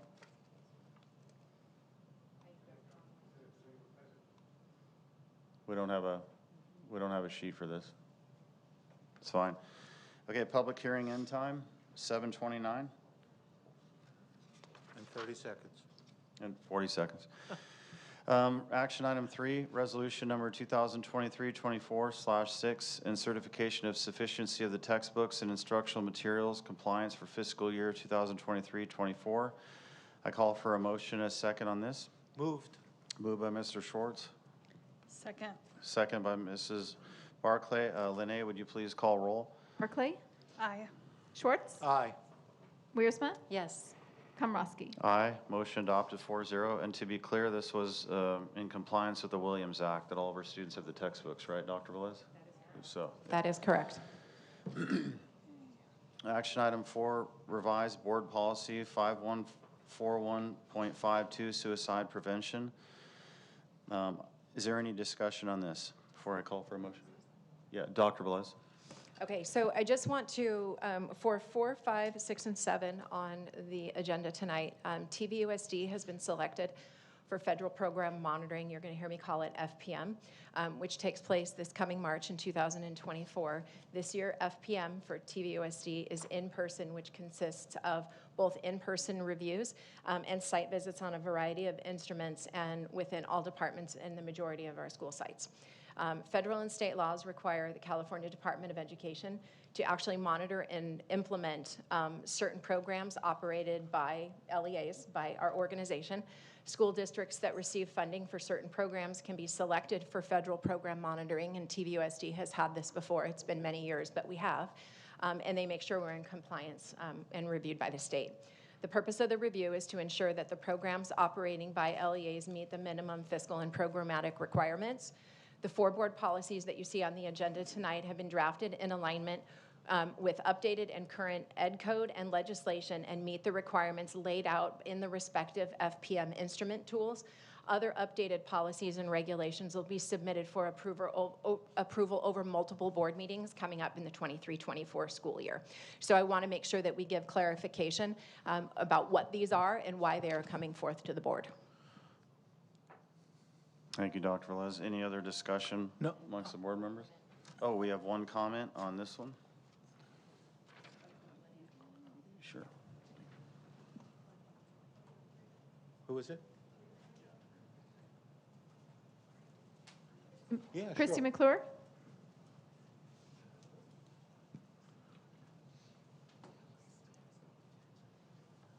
Hi. I'm passionate about mental health issues. I've dedicated a lot of my life to this topic. If you truly cared about suicide prevention in children and teens, you would do a better job to create a safe and welcoming environment for all students of TVUSD, especially LGBT and minority students. Some statistics from the CDC and NAMI. Youth and young adults aged 10 to 24 years account for 15% of all suicides. Suicide is the second leading cause of death for this age group, accounting for over 7,000 deaths annually. Additionally, suicide rates for this age group increased 52% between 2000 and 2021. Suicide risk is higher among people who identify as lesbian, gay, or bisexual. In 2021, the most recently reported data from the CDC, more than a quarter, 26% of high school students identified as lesbian, gay, or bisexual and reported attempting suicide in the prior 12 months. This rate was 5 times higher than the rate reported among heterosexual students, 5%. Indigenous populations have a higher rate of suicide than the general population, and the rate of suicide among Black youth has increased in recent years. This quote from NAMI, I feel, is important. There's a large gap between the number of young people thinking about suicide, about 1 in 10, and the number who die by suicide, about 1 in 10,000.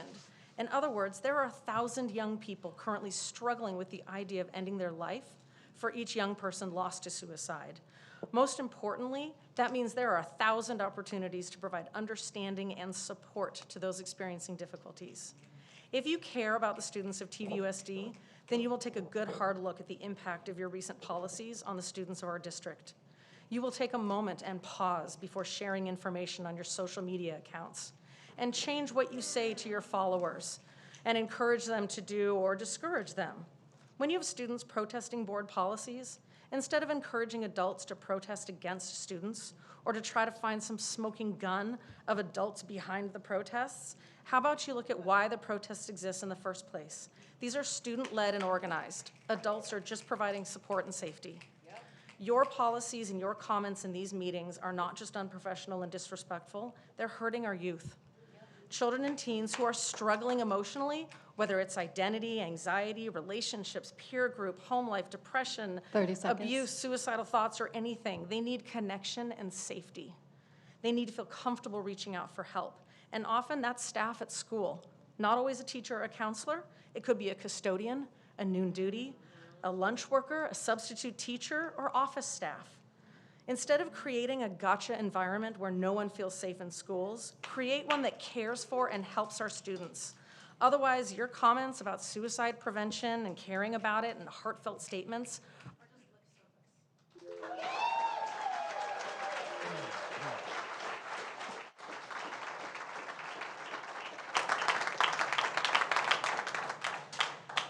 Any board comments or discussion? Mr. Schwartz, your mic's lit up. Oh, I thought we were, Okay. I thought we were voting. Okay, yeah. Do we have a motion and a second? Hold on, I do have a question. Yeah, you do, okay. I think this is one thing where we are united and we do care about this particular issue. And as I was reading through, I just had a question, and I don't know if this would be you, Dr. Velez. Obviously, with each age group, you deal with it differently. And so as I was reading through it, it says, the board shall ensure that measures and strategies for students in grades K through 6 are age appropriate and delivered and discussed in a manner that is sensitive to the needs of young students, which is wonderful. I wondered if somebody might shed some light on that because it's such a difficult topic. And I don't know if you'd have insight on that or what future plans would be, or if that would be Mrs. Deas. I'm going to ask Ms. Deas for her expertise in this area, or Mr. Caponegro. I can. Yeah, I'm going to ask Mr. Caponegro.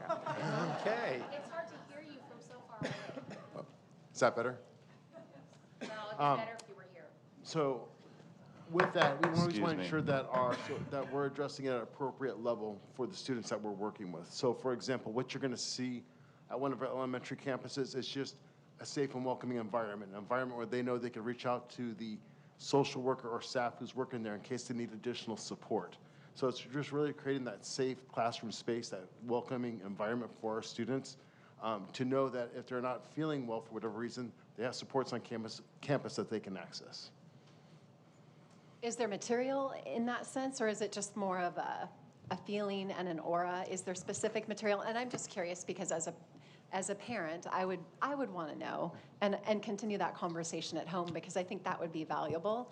And it's sad we have to start this young, but I see how it would be great for a campus to have that understanding and how it would trickle up with older kids.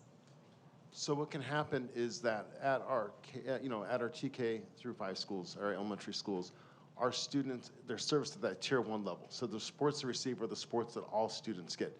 Should a student need additional support, they have access to things like the friendship room. If they need additional support, that there's also our BAs on our elementary campuses. If they need additional support, again, we have a social worker who's staff, in some cases a school psychologist who will work with that student. It's rare that a student, and going off that pyramid, that tier 2B, that higher level support, it's rare that we have to involve a board policy like this for a student at that age level, but it can happen at times. If a student's meeting with a counselor, say in 3rd or 4th grade, and I'm asking because I'm not sure, are the parents involved in that? Do they know? Is it something where they bring a parent in Yes. with that age? Yeah. Anytime a student's receiving support from one of our SEL members, there needs to be a parent consent form. And the parent needs to sign that before a student can be seen on a regular basis. One additional thing that I would like to add, and thank you, Mr. Caponegro, from that, is a lot of our elementary schools have really adopted morning meetings across the school district, and it is a time that our teachers check in with kids in the morning, and even with our TK and K, how are you feeling today? And they might have a little smiley face, a sad face, kind of a straight face. So there's other ways that our teachers and administrators kind of check in with kids on a really low level, but really, I think all of our elementary schools have really started morning meetings, which have been phenomenal to see. Yeah, I was just going to say one of the schools, I forget which one I visited, the kids had little cards on their desk. They had a green card, a yellow card, and a red card. And the teacher would walk around and see which card the kid displayed. If he had a green card, he was feeling okay. If he had a yellow card, something was bothering him. And if he showed a red card, he was saying, I need to talk to somebody, I need some help. So whatever way they do it, whether it's a check-in, whether it's a smiley face, whether you hold up a smile or a frown or whatever, I've seen it done all differently in all different schools. And it's really critical that, and from the 2 presentations we had tonight, that we're on top of these things, because you never know what's going on behind that smile until you get into it and talk to the child about it. So it's really good that, and I did a lot of research about FMPs because I didn't know what it was. And I realized that every time the state passes a new ed code or a new law, or the feds pass a new law, then we have to incorporate it into our policies and what we do to make sure we're in compliance with standards, ed code, and federal and state law. So it's really a very complicated process, and I want to thank Lisa Brown for explaining it all to me on the phone today, because I knew there was something well behind it, but I didn't realize how complicated it was and how much work was involved in doing it. So thank you, Lisa. Thank you, Mr. Schwartz. I have a question, Dr. Velez, and this is probably too sobering, but have we ever had, since we're on the topic of suicide, something I don't like to think about happening, have we ever had a student in our district commit suicide? And then, excuse me, this is not your meeting. Thank you, please. If so, I want to know the stats.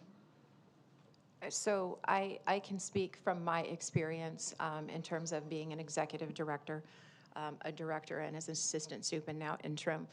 Yes, we have. Unfortunately, we have had students who have committed suicide. I can't gather the stats for you right now. I'd be happy to try and put some of that together, but I will say this. Anytime there has been a suicide in our district, and it has been many years since then, which is a tragic situation. Our crisis team that we have that is made up of individuals in our special education department and our student welfare department. We have a crisis team that is on call and ready to go, and they're there at a moment's notice, and they typically are there all week, if not longer, however much that student body needs, as well as the staff. So we have teams ready to go at any moment, but it's a very unfortunate situation, and it impacts an entire organization. I would agree, thank you. And the last question is, how long ago has that happened? Year? Keep in mind, I'm only 10 months in as a board member. I'm not familiar with these stats, so that's why I'm asking. I quite honestly cannot tell you that. The last suicide that I actually remember was probably about 5 years ago. All right, thank you. Okay, do we have a motion and a second? Any other discussion? Do you have a motion and a second? Moved. Moved by Mr. Schwartz, Second. second by Mrs. Wiersma. Lene, if you wouldn't mind calling the roll. Barclay. Aye. Schwartz. Aye. Wiersma. Yes. Komrosky. Aye, motion adopted 4-0. Now we're on to action item 5, revised board policy 5146, married, pregnant, parenting students. Do we have any discussion on this? Mrs. Wiersma? Mr. Schwartz, your mic's lit. Okay, Ms. Wiersma. I do. So a couple of questions, and I don't know who this would be directed to. I love that we're looking at this and revising it. It was really interesting to read through and heartening for me to understand that if our teens are in this position, they have that support and that they're recognized as such, and that they should be given every opportunity to pursue their education and move forward and affirmed. So I thought that was awesome. I do have questions on one of the pages here. It says, to the extent feasible, the district shall provide educational and related support services, either directly or in collaboration with community agencies and organizations to meet the needs of pregnant and parenting students and their children. Such services may include, but are not limited to, and then it lists some different items, which are great. I would love for someone to speak to what that list looks like, and if it changes from year to year, if it's static, if it might alter with recommendations, or what you've encountered with other experiences. So I don't know who could field that, but I know, I'd love to know. Yeah, Mrs. Diaz, can you address that? I know health services falls under you.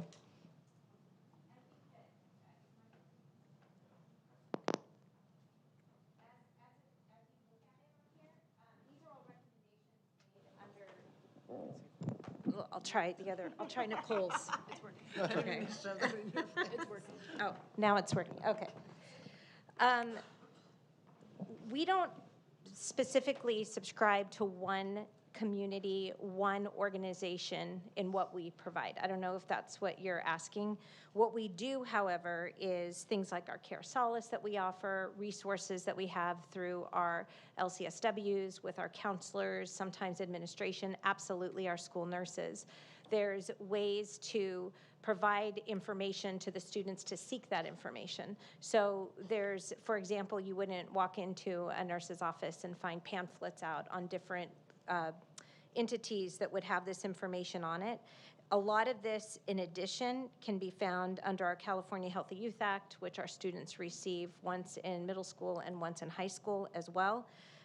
When we're looking at information that is post-pregnancy and child, these mainly are offered through some of the community supports that would be given, like I mentioned, a student being able to go on and type in their address and be able to find all the surrounding areas within a community that they could connect to.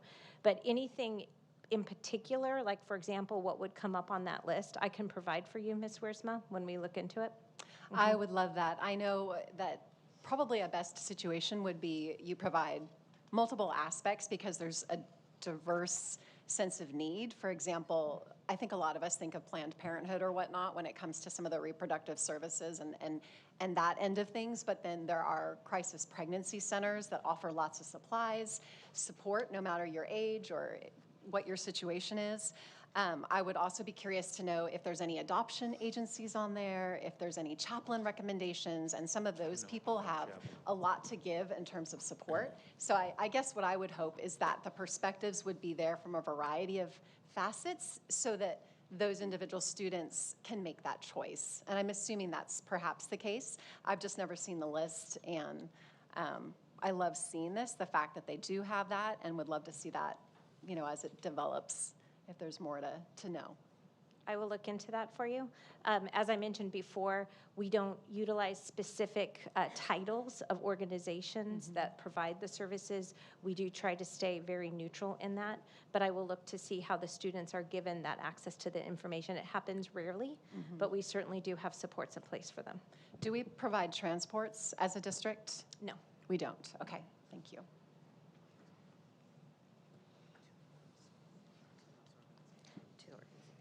Any other comments? Okay, do we have a motion and a second? Moved. Moved by Mr. Schwartz, Second. second by Mrs. Barclay. Lene, if you wouldn't mind taking the roll. Barclay? Aye. Schwartz? Aye. Wiersma? Yes. Komrosky? Aye, motion adopted 4-0. Thank you, Lene. We're on to 6, revised board policy 6142.7, physical education and activity. Do we have any discussion on this one? No, No? it just falls under the same. Yeah, well, just. Same being polite. regulations that we've been talking about. Yeah. Do I have a motion and a second? Moved. Moved by Mr. Schwartz, Second. second by Mrs. Barclay. Lene, if you wouldn't mind calling roll. Barclay? Aye. Schwartz? Aye. Wiersma? Yes. Komrosky? Aye, motion adopted 4-0. Thanks, Lene. 7, board policy 5145.13, response to immigration enforcement. Do we have any discussion on this one? Nope. I actually do, just because, you know, I don't really watch the news that much anymore, but I've heard in the last couple of weeks over 11,000 illegal immigrants have crossed our border. And I want to know how that, I mean, I know this crosses into city lines, county lines, but has the district thought about immigration in reference to this policy in our own district? Are we safeguarded against overwhelmed? I mean, I'm just saying it's happening in New York City It's not right really now. what this policy is about, though. Yeah, but no, it's about broadly, it's about. It's just about ensuring that anyone who comes to the district, that we're following the law, that we are not permitted to ask for That's right, but- immigration status either way, in any facet. Right, but that's not my point. My point is, are we Well, that's prepared what for, it's beside the point if we're not allowed to ask, are we prepared for an influx if that happens? I just want to know. I mean, this is a new idea for me to think about immigration and our school district. Can we be overwhelmed, you know? No. Well, I'm not asking you, I'm asking Dr. Velez. So I think that Ms. Barclay said it first. We are under state and federal mandates. We cannot ask families.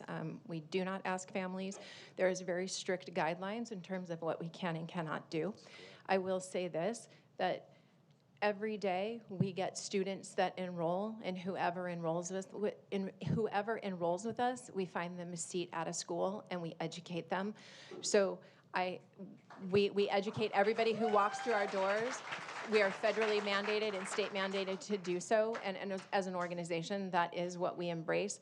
To answer your question specifically, I can't, but what I can say is that every student that walks through the door finds a seat in a classroom and is educated by our teachers.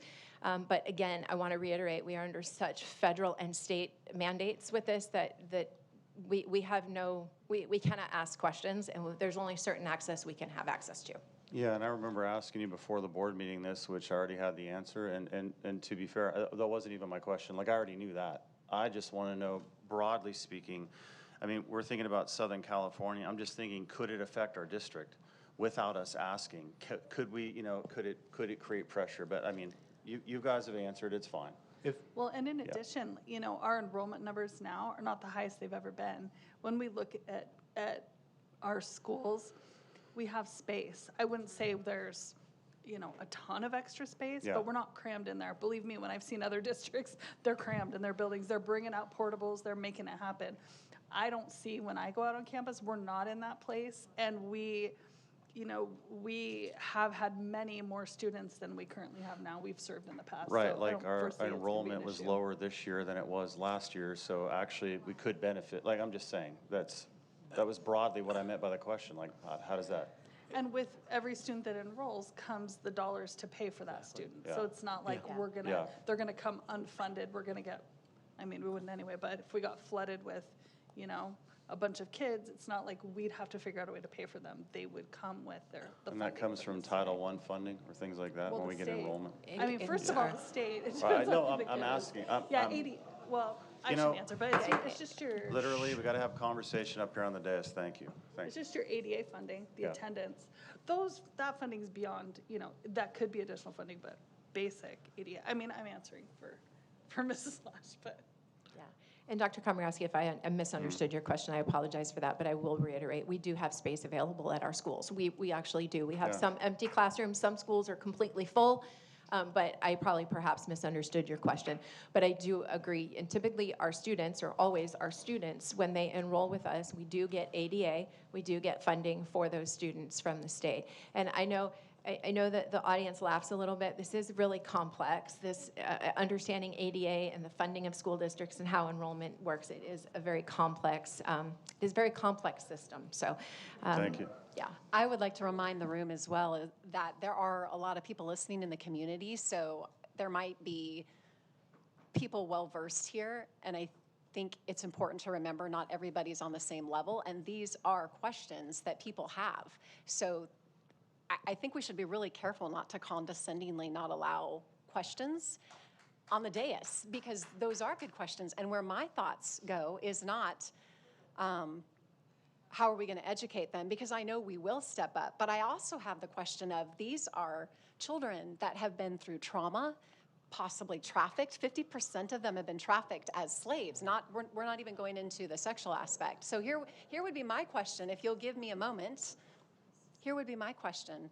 I think it's wonderful that we feel like we can accommodate it. Do you think with any of this that we might also have the ability to, I know we can't ask questions, so my concern is, will we have the ability to help, to screen? Will there be monies if there are situations where this population might need that extra help? And maybe you don't know at this point, but that would be another question I'd have, just knowing how things sometimes go on. So, Ms. Wiersma, I can't directly answer that question, but what I can tell you is that the systems and supports that are set up organizationally, like we talked a little while ago about, the morning meetings. We talked about a lot of those embedded systems that we have in a district that help all families. And so to answer your question specifically, I don't think I can do that without more information, but I will say that systems and structures are set up just as Ms. Deas presented, the EIA. We help all students as they come, and those structures and systems might look different at different school sites for different kids, but I do think that we're a pretty hefty organization in terms of how we are built to support students. But I can get some information. If I could, Yeah, Mr. Schwartz. this is nothing new. Kids come from everywhere. When I worked in New York, we had kids from 30 or 40 different countries. They walked through the door, we enrolled them. We taught them English if they didn't speak English. We had bilingual classes we had translators, and we have the translators here because I know when I was on the DLAC committee, we had people listening in other languages and translators available for them. We're a school district. Our job is to educate every child who comes through the door, and we will continue to do that. I have faith in our staff and our administration to make sure that happens. Thanks, Mr. Schwartz. And by the way, I wanted to thank Mrs. Deas and other support staff for working on this new board policy and the revised. I know there was a lot of work behind the scenes. I can see it in all the addition to the language, so thank you. Okay, I call for a motion and a second to adopt this. Moved. Moved by Mr. Schwartz. Second. Second by Mrs. Barclay. Elena, would you mind please calling roll? Barclay? Aye. Schwartz? Aye. Wiersma? Yes. Komorowski? Aye, motion adopted 4-0. Now we're on to 8. Okay, well, no, we have a public comment. Diaz.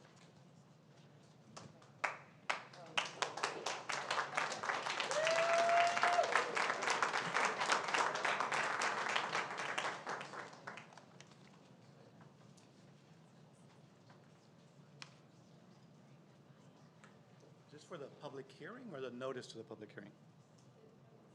Notice. Shouldn't it be the public hearing?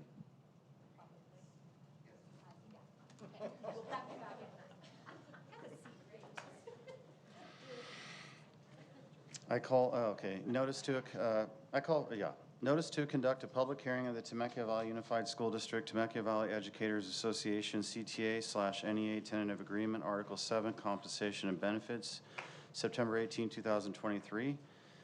And I call for a motion and a second to conduct this. Moved. Was that Mrs. Barclay? Yes. Okay, do I have a second? We don't have a second? Let's wait for, we'll wait for Mr. Schwartz coming out of the bathroom. And then to be clear, we have a public comment on item 9 or 10? 9, okay, I think it's item 9, because the 9 is the public hearing, and then 10, Dr. Kromowski, is the acceptance of the resolution. That's right. Okay. We had a motion by Mrs. Barclay. Do we have a second for number 8? Second. Second by Mr. Schwartz. Mrs. Linné, if you wouldn't mind calling the roll. Barclay. Aye. Schwartz. Aye. Wiersma. Yes. Komrosky.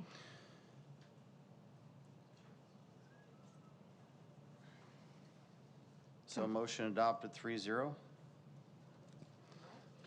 Are you abstaining? Did you abstain? Yes. Oh, I think you just have to say it. Thank you. And this is for the hearing. What is it? Yeah. Okay, so 3 in favor, 1 abstain. So we are on to 9, conduct a public hearing of the Temecula Valley Unified School District / Temecula Valley Educators Association. Oh, that's right. Well, let me at least read it off and then I'll do comments. CTA/NEA tentative agreement, Article 7, compensation and benefits, September 18, 2023. First comment. How many are there? Edgar Diaz. Followed by Christy McClure.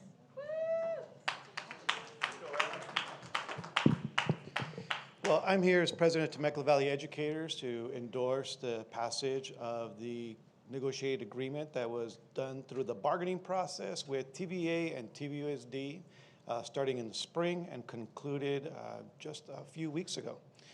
We ended up bringing this to our membership, which had passed at 98.7%. So out of your, what is it, 1,300 something members, we had about 1,290 something pass it. Obviously, we feel that this was, as mentioned earlier, you heard a lot of comments that it was a state receiving an 8.22 COLA increase. The district has been able to capture an additional 3% to the bottom funding formula last year, and you are riding on $80 million reserve. If you're thinking about compensation and where that would fit in, I would like you to look at every single teacher as you walk through sites and see if they deserve the rising gas prices that are coming out. Making sure they can, again, afford to be able to send their children to school with rising tuition rates. Making sure that they feel like, you know what, I can do a job for a district that values me.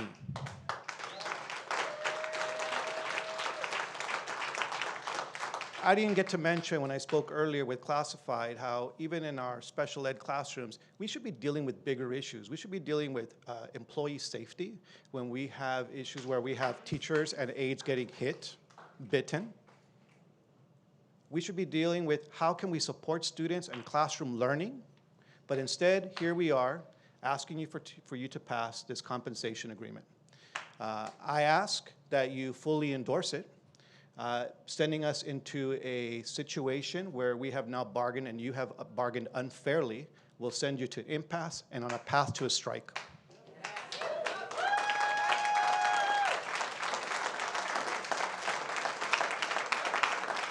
Christy McClure.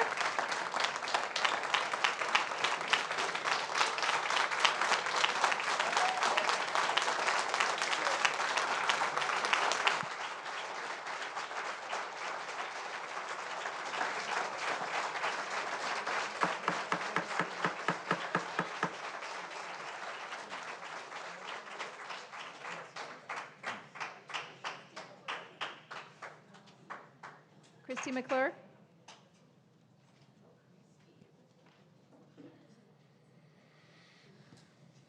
Not to sound like a broken record up here, but please do your jobs. Follow the laws and rules that govern you as a public school board in the state of California. One of those tasks should be that you are focused on the staff in our schools, that we have enough of them, that they are qualified, and that they are paid fairly for this geographic area. There's a problem with this, and we've heard the CSEA and TVA reps at all of these meetings for months bring up these issues. We as parents in the district know there are problems. When our kids tell us, like, they had a sub who didn't know what the class subject was or the age of the kids and just walked in and said, do whatever's written on the board to our kids. Truth. When this is an infrequent occurrence due to emergency or urgent circumstances, that's fine. When it's a regular occurrence, because staff and subs are going elsewhere to get paid fairly, and our district is stuck scrambling every single week, that's not okay. You as elected officials of a public school district have passed resolutions that don't do anything or address the real issues. You prevented CRT from being taught in the future. You removed every flag from every school and classroom except American and California flags. How does that improve our things for our students? How does that help us get and keep quality staff? You add another layer of parental notification to what already existed for the staff as mandated reporters. Except this new policy is asking counselors to violate their code of ethics and privacy laws that govern their licenses, which they can't do, so that policy is unenforceable as currently written. How does that help us attract and retain talent? Instead of dealing with the sub-crisis and staff pay, you spent time riling up the public about Angels in America and keeping a teacher away from school for months, which required more subs and pay. And we're back to regular drama at TVHS with a highly qualified teacher playing catch-up. That entire issue could have been handled with a phone call to the school, meeting with the principal, and agreeing to the compromise that Allison suggested months ago. It was brilliant, actually. You haven't done anything about parental involvement in curriculum adoption. We still follow the same process. The same textbooks that were supposed to be approved in March are what we're using this year. However, nobody had time to prepare in spring and over summer. They're doing it now and playing catch-up. So more subs, more pay, more issues with staffing. Instead of addressing the staffing crisis and pay issues, you've spent months discussing one paragraph in supplemental material for one chapter for one grade level. That's what you spent your time on. I ask you to start focusing on the things that actually move the needle and matter to this district, like fair pay. You know what's in your job description. Please do that. Instead of all this stuff we've been hearing about and watching that are really just sound bites that are doing nothing for our schools. Do your job. Treat these staff and these teachers with respect. Thank you.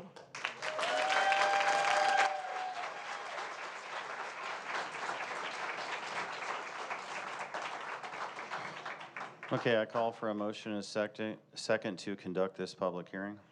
Moved. Moved by Mr. Schwartz, Second. seconded by Mrs. Barclay. Linnea, would you please call the roll? Barclay. Aye. Schwartz. Aye. Wiersma. Aye. Komrosky. Aye. Motion adopted 4-0. This is the time and place designated for the public hearing to review and consider the tentative agreement, Article 7, Compensation and Benefits, September 18, 2023, between the Temecula Valley Unified School District and Temecula Valley Educators Association, CTA/NEA. I declare the hearing now open at 8:06 p.m. Is there anyone who wishes to comment? Did we? Yeah, we've already done. So I should have read that before we had the comments? Yeah. Okay. If there are no more comments, I will declare the public hearing closed. Public hearing end time, 8:07 p.m. I think that. 10, acceptance of the Temecula Valley Unified School District, Temecula Valley Educators Association, CTA/NEA tentative agreement, Article 7, Compensation and Benefits, September 18, 2023. Do we have any discussion on this? Okay. Call for a, Linnea, would you please call roll? Oh, sorry, do we have a motion and a second? Moved. Moved by Mr. Schwartz, Second. second by Mrs. Barclay. Barclay. Linnea? Oh, sorry. Yeah. Barclay.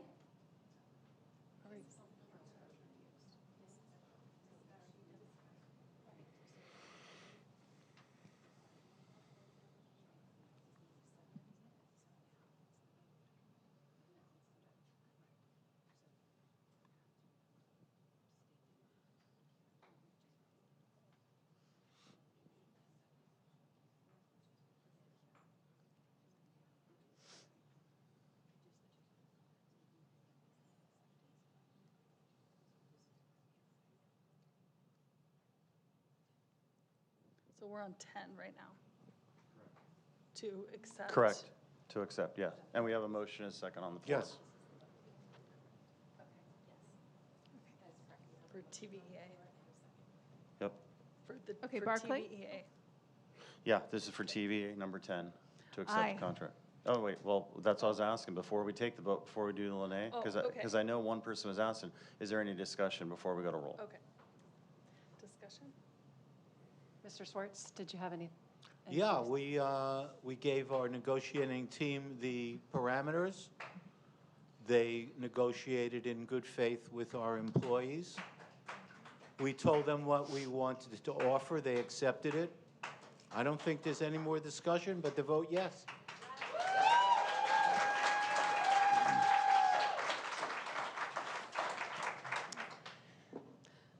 The first thing I want to do is thank our teachers for what they do in the district. We have a great deal of respect for you. Respect should go both ways, so thank you for listening for a few minutes. The reason that you're seeing me ask some questions up here, and the reason that Joseph had a statement earlier today, and I heard people condescendingly refer to him as not knowing anything and just kind of putting him down. I'll tell you why that is, because for me in this process, there hasn't been enough clarification, and I have had questions along the way, and I still do. Now, having said that, I'm going to repeat again, I do appreciate our teachers. I come from a family of educators. My mom taught middle school English for 20 years. I also want to tell you, shout out to the classified. My heart is with you because you were some of the first people that embraced me and that I met in the campaign. And I want to say shout out to Heidi for everything you do as a crossing guard. I respect you. I had a lot of insight as I went and talked with her on the campus. So I'm going to preface all of this in saying I've had a lot of questions this weekend, and I feel like this process as a new board member has not been clear enough. I've had questions about the 1.5 bonus and the discount, and I've kind of looked at things. Did I say discount? I didn't We could mean have to this say meeting that. with the room cleared, please. We don't take this lightly. It is millions of dollars, and money is so important, right? It talks. It's important. It's where people sit up and pay attention, and I have spent a lot of time this weekend in looking into it. I want to say shout out to that coach who mentioned the fact that rising costs have made it difficult. He said he needs $1,000 for a bus for 54 kids. I know I have people who tell me what they pay for cheer, for example, and the extra costs that they have to pay there. So I'm listening to a lot of what is going on the ground, and I know there's a lot of voices who need support and help and want to be heard. And I want you to know that I've tried to do that as a trustee. I take it very, very seriously. There's millions of dollars, whether it's just the percentage that you're looking at or the overall. I know we have classified picketing right now, and there's some questions there as to what we might do. I hope to advocate for them. I don't know where we'll land, but I hear them, and I want you to know that. I hear our teachers as well.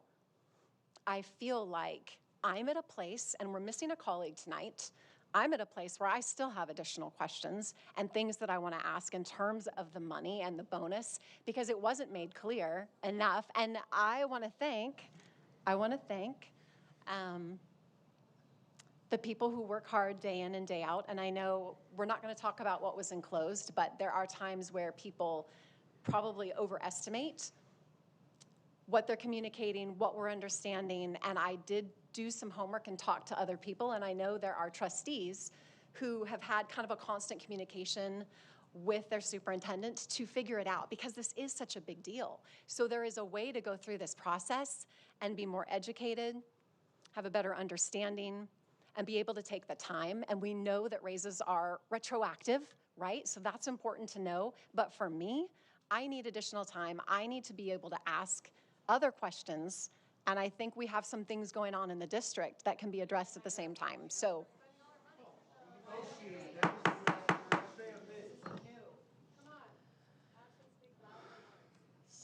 So Ma'am, stop disrupting the meeting, thank you. And that's not even the first warning, please, thank you. Okay, so what are the questions? This is where we ask them. We're in an open meeting, in an open forum.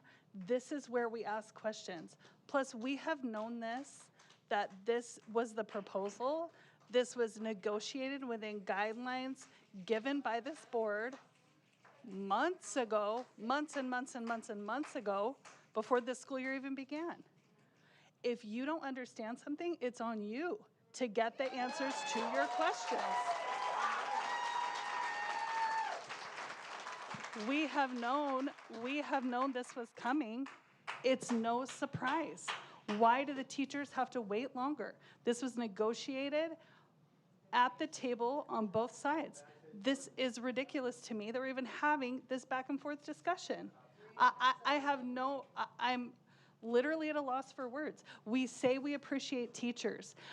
It was said tonight, a COLA was given to the district. We're not taking money away from the cross-country team to give the teachers a raise.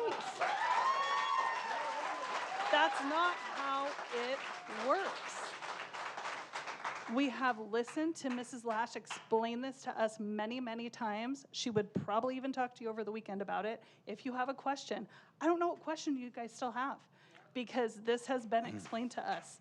And it's true, I've been on the board longer than you. I understand. There is a big learning curve. I will give you that.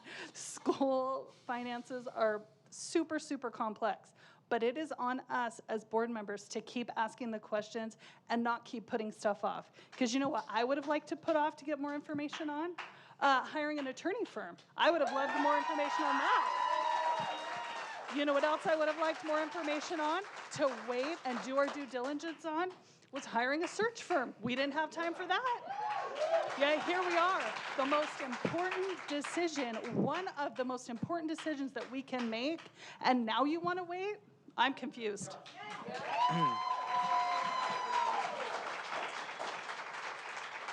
So this is rich because in closed, and I won't talk about the discussion, there was even a step back by the leadership in acknowledging and apologizing if there were additional questions. And that is important to acknowledge. What I do as a trustee right now— We cannot talk about closed, Jen. Point of We order. can get into that later. We're not getting into and it. I can explain to you why that was said if you like. Komrosky. You know what? All right, just one at a time. Let's just remove the closed session conversation. We can take a roll. We don't need to discuss anything further. And thank you for your points, Ms. Barclay. Thank you. Ms. Wiersma, I would like to advise you, if you have additional questions, I will say that I do agree with Ms. Barclay on this. I would ask that you ask those questions. So I'll leave it at that. I will not be asking them tonight with Call the specifically question. with this room and the condescension and what's going on.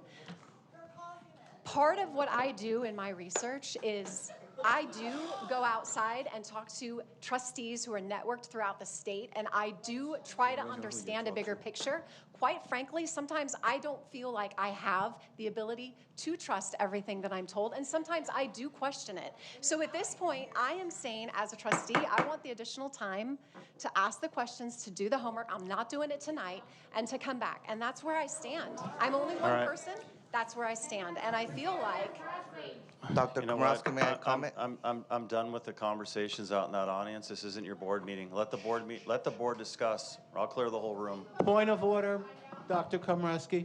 Point of order. Mr. Arce wanted to make a comment. May I Can we comment, listen to Dr. Mr. Komrosky? Arce? Hold on. Before anybody talks, I'm gonna wait till it quiets down. Thanks, Mr. Arce. All right, Mr. Arce. Dr. Komrosky, I feel like I need to state for the record that the district's bargaining team did negotiate in good faith within the parameters that were provided by the governing board. Thank you.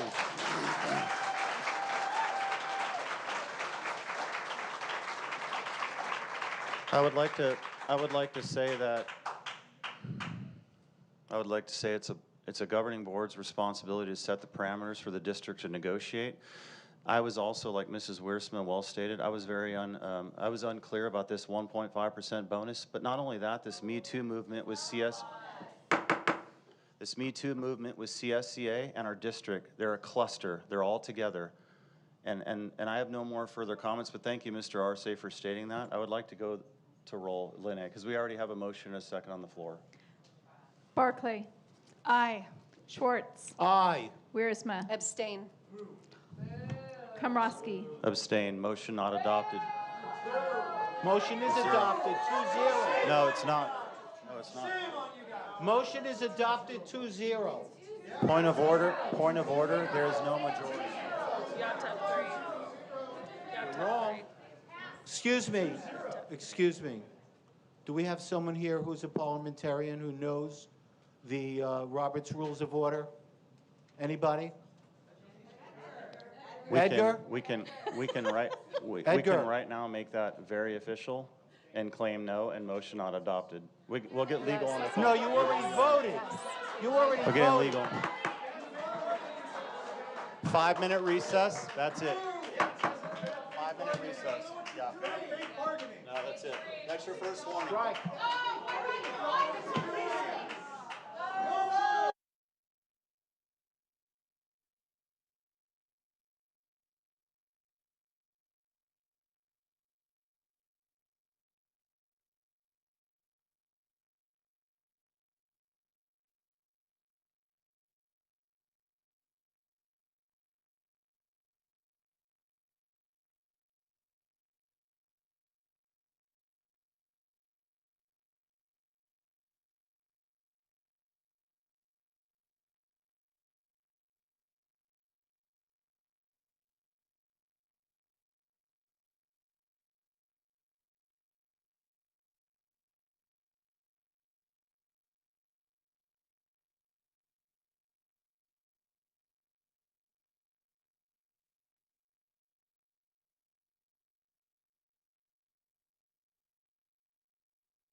Thank you. Okay, before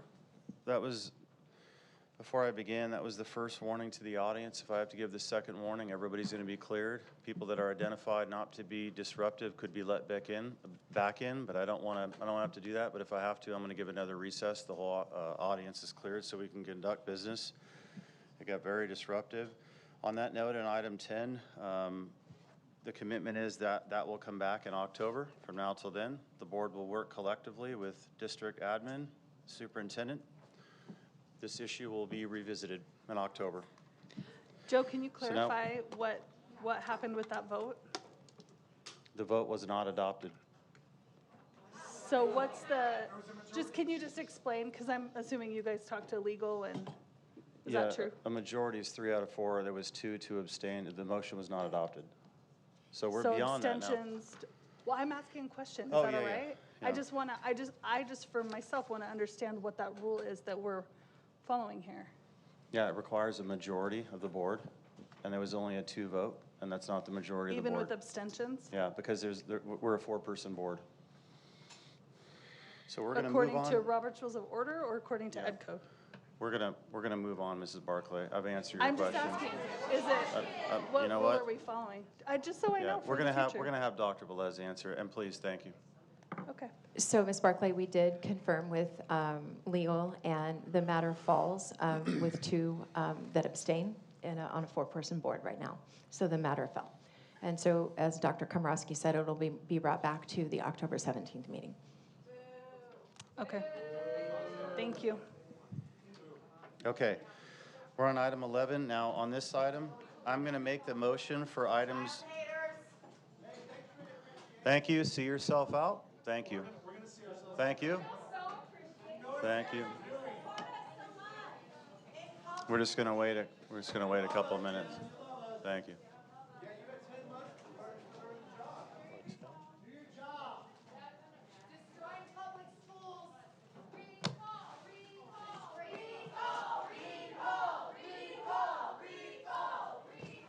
Security, can you please ask us?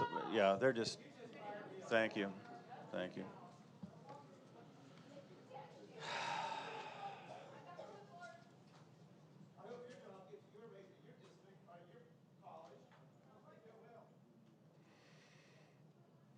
Thank you. Okay, I'm going to call for a motion to table items 11 and 12. And let's see if we can calm that down. All right.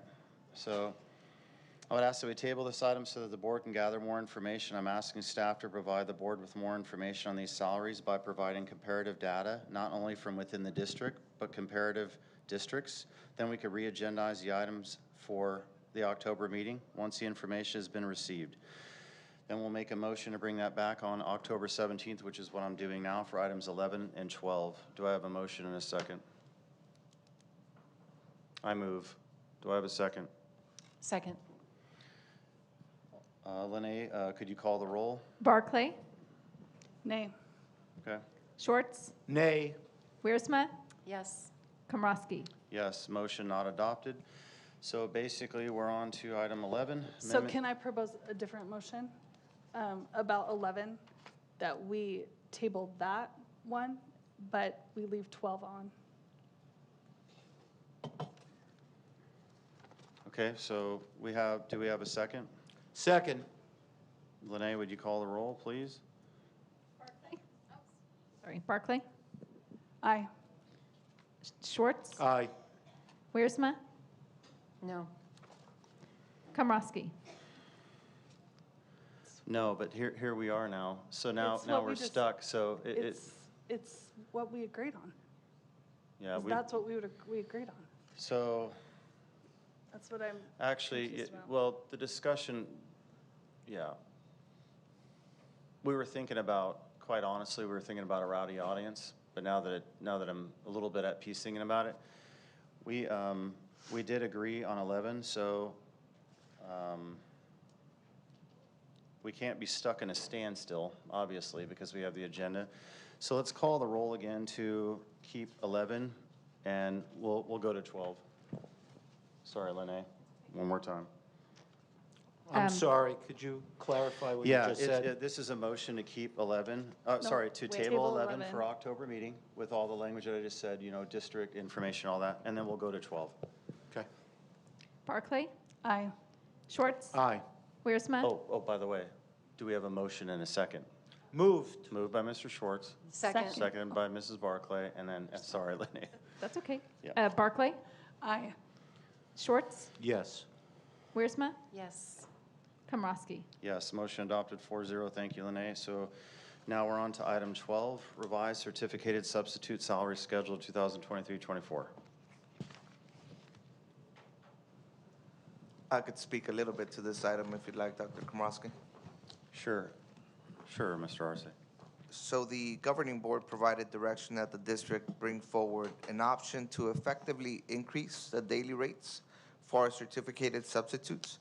The option before you provides an 8% raise to the daily per diem, taking the short-term rate, from 142 to 153.36, and the long-term rate from 155 to 167.40.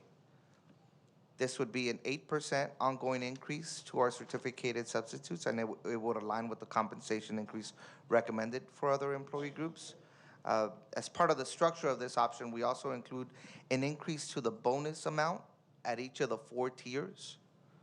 When the daily rate and the bonus amounts are combined with this option, a substitute will make an average of $172.11 short-term and $190.72 long-term, which is far more competitive and in line with the rates across the county. So the option is before you for discussion and for your consideration. Thank you, Mr. Arce. Any other board discussion?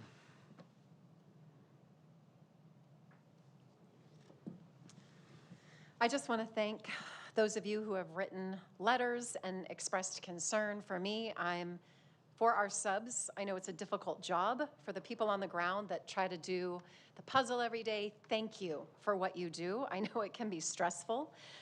For me on this, if I, where to start? I'm going to read you just a little bit of feedback.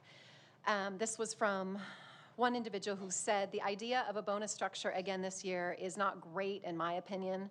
My area of concern is when a substitute like myself last year falls just short of the next tier. They're basically penalized, missing out on extra pay for each and every day they did not work beyond it. If I worked 89 days, I would miss out on $977. Further, these bonuses are not paid until July of 2024. Would you ask a teacher to wait until after the school year to receive a portion of their pay? Another person pointed out important safety concerns because they feel like we're just not holding on to the high quality subs that we should. I would think a minimum hourly rate of $30, which would come to $210 per day, is not out of line. I know this is quite a bit more than the current daily rate, and it would be a cost to the district, but it is an amount commensurate with the level of education.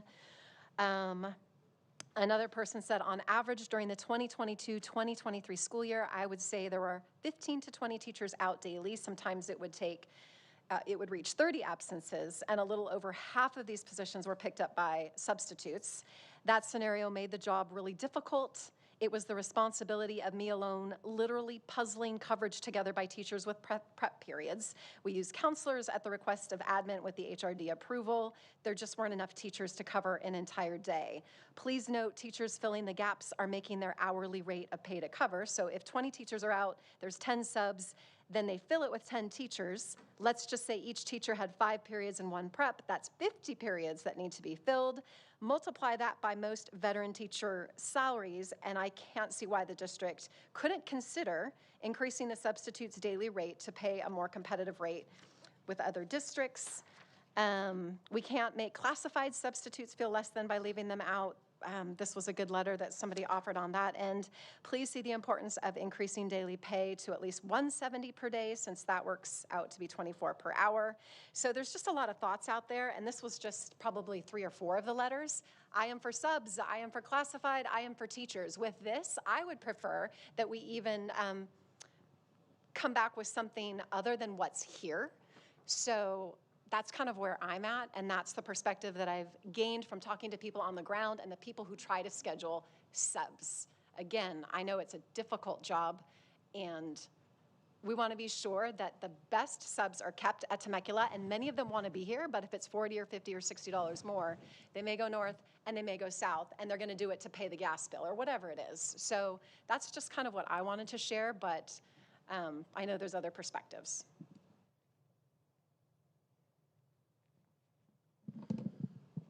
Thank you, Ms. Wiersma. Ms. Barclay? So I definitely agree with your sentiments that we do need to be more competitive with our sub pay. But I do think it's important to look at and to do this in a fiscally responsible way. I mean, jumping from 142 to 210, I think would put us in a very precarious financial situation. I think I got all the same emails that you did. We all received lots of emails, you know, about this subject. From my perspective, I think this, if we don't do something soon, we're losing people right now. This is what they're getting right now. So if we don't make a decision and we keep putting it off and talking about it more, we're just losing people by the day. I think this is a good step. I think it's a reasonable amount. I hear what Mr. Arce is saying, 8%.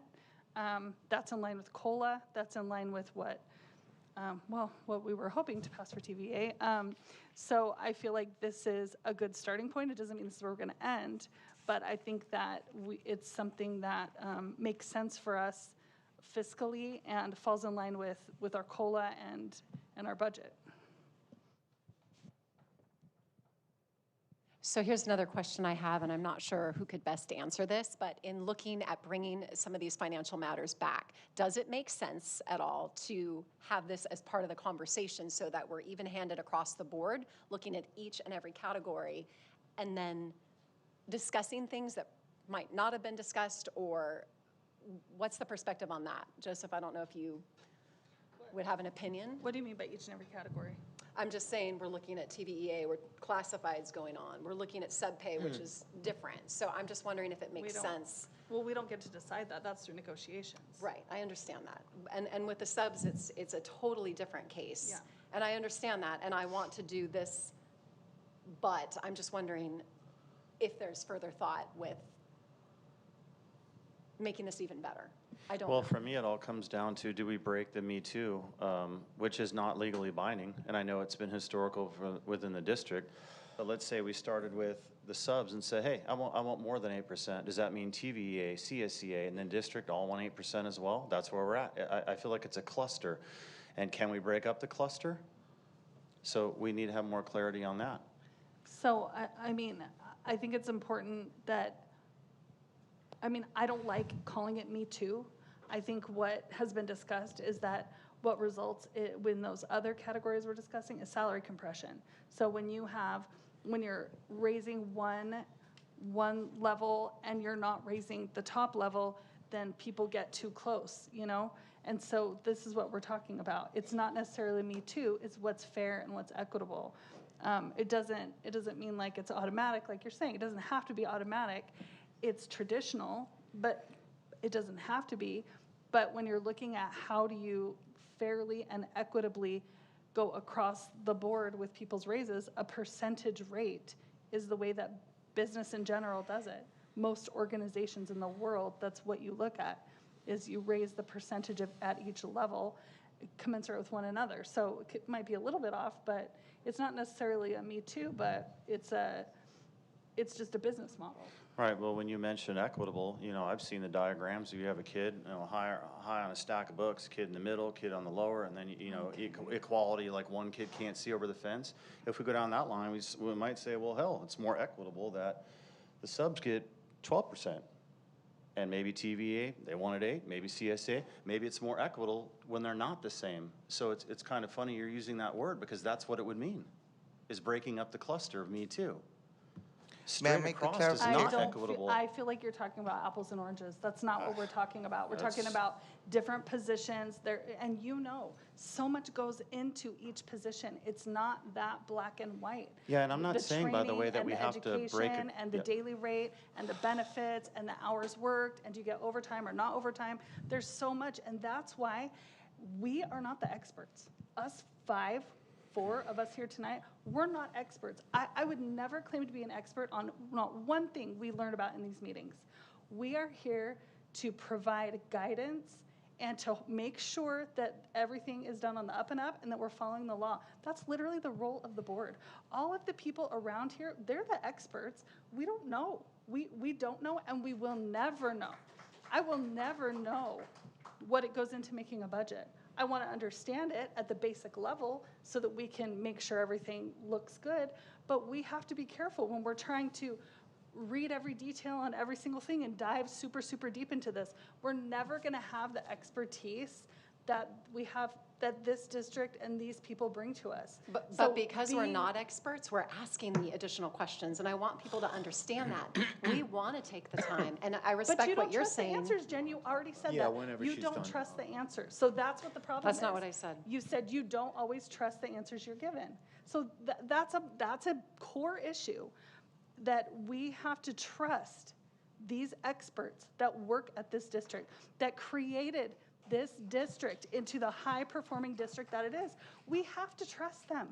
They're not trying to lie to us. They're not trying to hide something in a closet somewhere. They want what's best for kids just like we do. So that's why we have to work as a team. And when we ask, we need to ask the questions and we need to accept the answers. And we also need to acknowledge we're not the experts, but we ask enough questions to get to a point where we're comfortable. We can't know every detail, and we can't possibly understand every detail. It's not the role of a board in any setting. You're School right, board, but any it is board. the role of the governing board to provide parameters by which the negotiating team negotiates. Here's Which another we little. Here's something else I've learned. I mean, this is just, well. Yeah, you know what? I'll skip that. I wanted to go to Mr. Schwartz. He hasn't really talked yet, and I know we've been going back and forth. Yeah.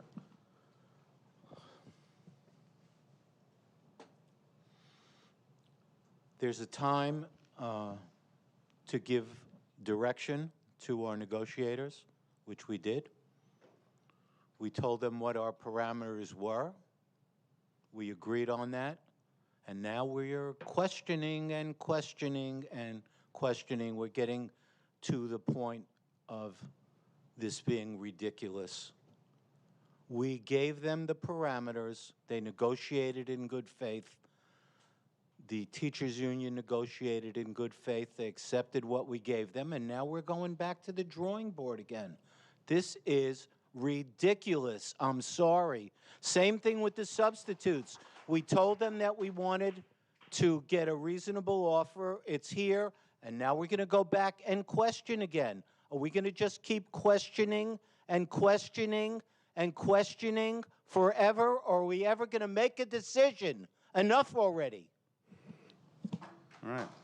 Dr. Velez, could you weigh in Thanks, on Mr. how you Schwartz. feel about this particular issue?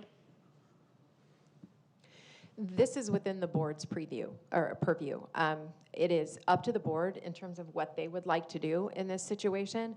I will agree with Mr. Schwartz that we were given direction by the board in regards to not only TVEA and CSEA, but as well as our substitutes, and that is what we brought back.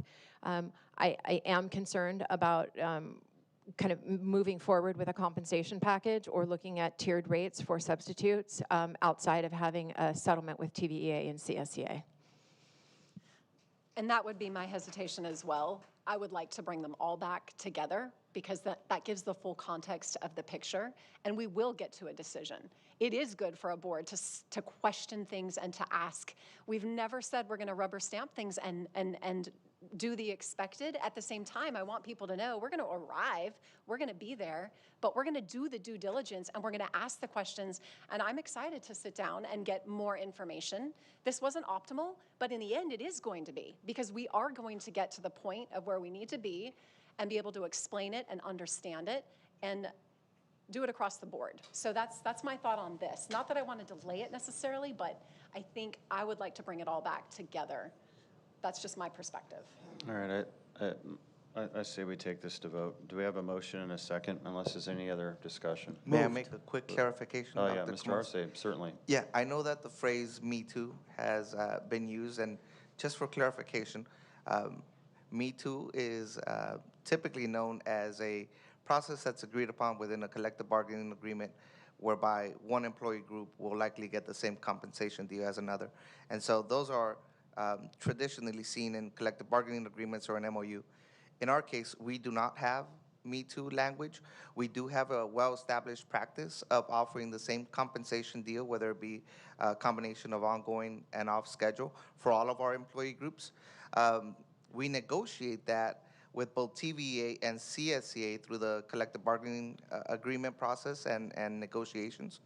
With substitutes, they do not have an association that engages in bargaining that. So I just wanted to provide those clarifications. Thank you, Mr. Arce. Okay, do we have a motion and a second to approve this? Moved. Moved by Mr. Schwartz, Second. second by Mrs. Barclay. Mrs. Linne, do you mind calling roll? Barclay. Aye. Schwartz. Aye. Wiersma. Abstain? Kromrosky. Abstain, motion not adopted, 0-2. Once again, I recommend we bring this back to the October meeting. Do we have consensus on that? I see consensus from Ms. Wirt. We have consensus. All right.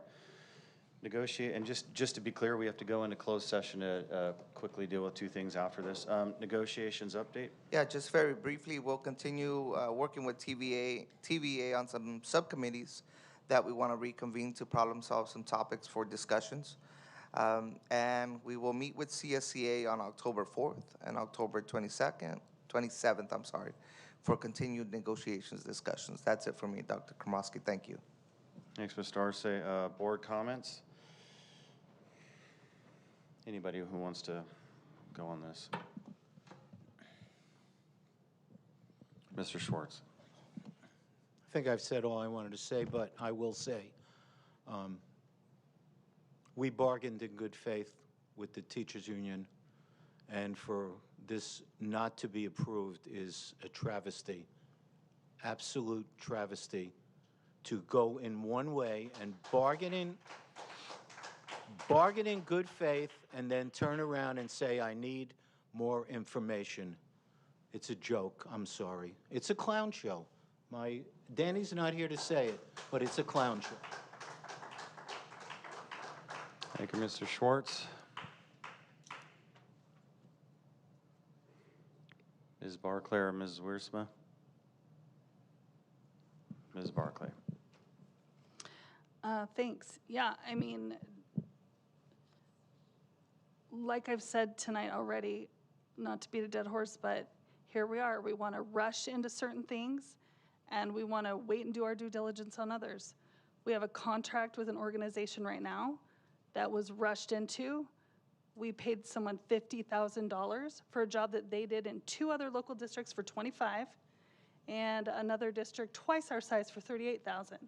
And we picked them up at $50,000 without even having a discussion. We have a bad deal with an attorney's firm that was also, that contract was redlined by our attorney. It was ignored. That information was not presented to the board in a transparent manner, and we're in a bad deal there. Yet here we are with a good deal. We gave direction, and that direction was followed, and here we are with just turning our teachers away once again. Our actions speak louder than our words. You can sit up here and say all night you support the teachers, but when we turn them away on a deal that was negotiated and bargained, and we came to an agreement, and it falls within the COLA, what we're getting paid, we're passing on to teachers, and we say no because we have questions. What questions? This is the time to have a transparent process. We need to ask the questions in an open board meeting and have a discussion. That's what we're here for, total transparency.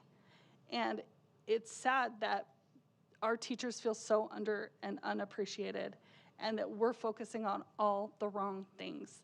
I visited an elementary school this week, and it was so great to go see those kids and see those teachers, and for the teachers to come up and hug me and tell me how happy they were to see me there, because I was 1,000 times happier to see them, because that just reminds me why I do this. Not even a job, but this, why I'm on this board, is the kids and the teachers. And I visited, it was Temecula Lucenio, and what I was so impressed about, Mrs. Parra took me on that visit, and they spoke about the instructional, I don't even know the words because I'm not a teacher, but all of the instructional models that they had been learning just that week with the teachers. And in 1 or 2 days, they were implementing those with the kids in the classrooms. It was so amazing. And the kids were eating it up. And I could not believe that kids were, they'd put the problem on the board and they'd say, okay, discuss it. And, in my day when I was a kid, that was like, oh, we're discussing something. That means we're running around, we're jumping off the table, we're talking to our friends. These kids turned to their partners and were having deep discussions because they were guided by these amazing teachers using these strategies that our district is famous for. And it's so amazing to be able to see that firsthand. I really feel so privileged to be able to see that up close, because I know not everyone gets to see that, but it's amazing to me. I got to visit Temecula Valley High School for the senior fair, because I have a senior. Sad.